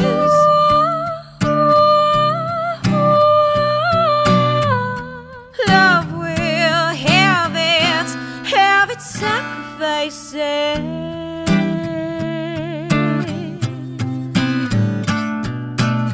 There's no way for you to fight this, no spell for you to write this, no way for you to hide from the demon of the light.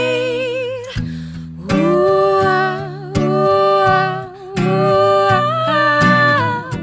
love will have its sacrifices.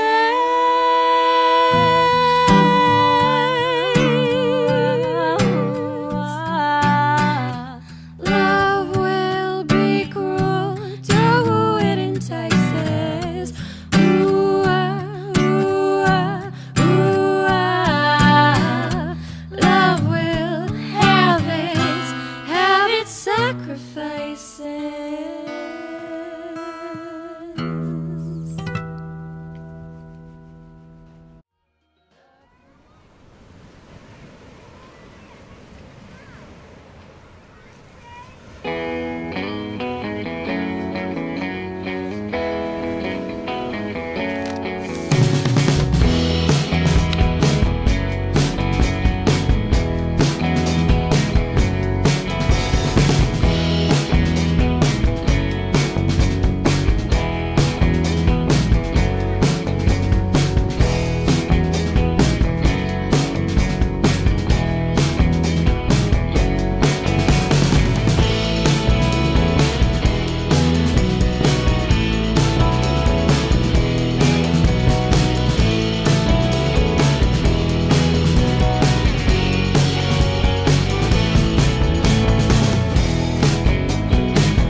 You have no idea what I went through to find these. My cream puffs! Merci. Yeah, your overpriced cream puffs. There's a card in here. And it's multiple choice. Dear Professor Hollis, you're gonna come and help us because A, you're a nice, helpful lady and it's what you do. B, you're probably pretty curious about this whole mysterious message thing. C, oh God, it laid eggs. D, if you don't, a lot of people are going to die. Starting with your friends. Talk soon.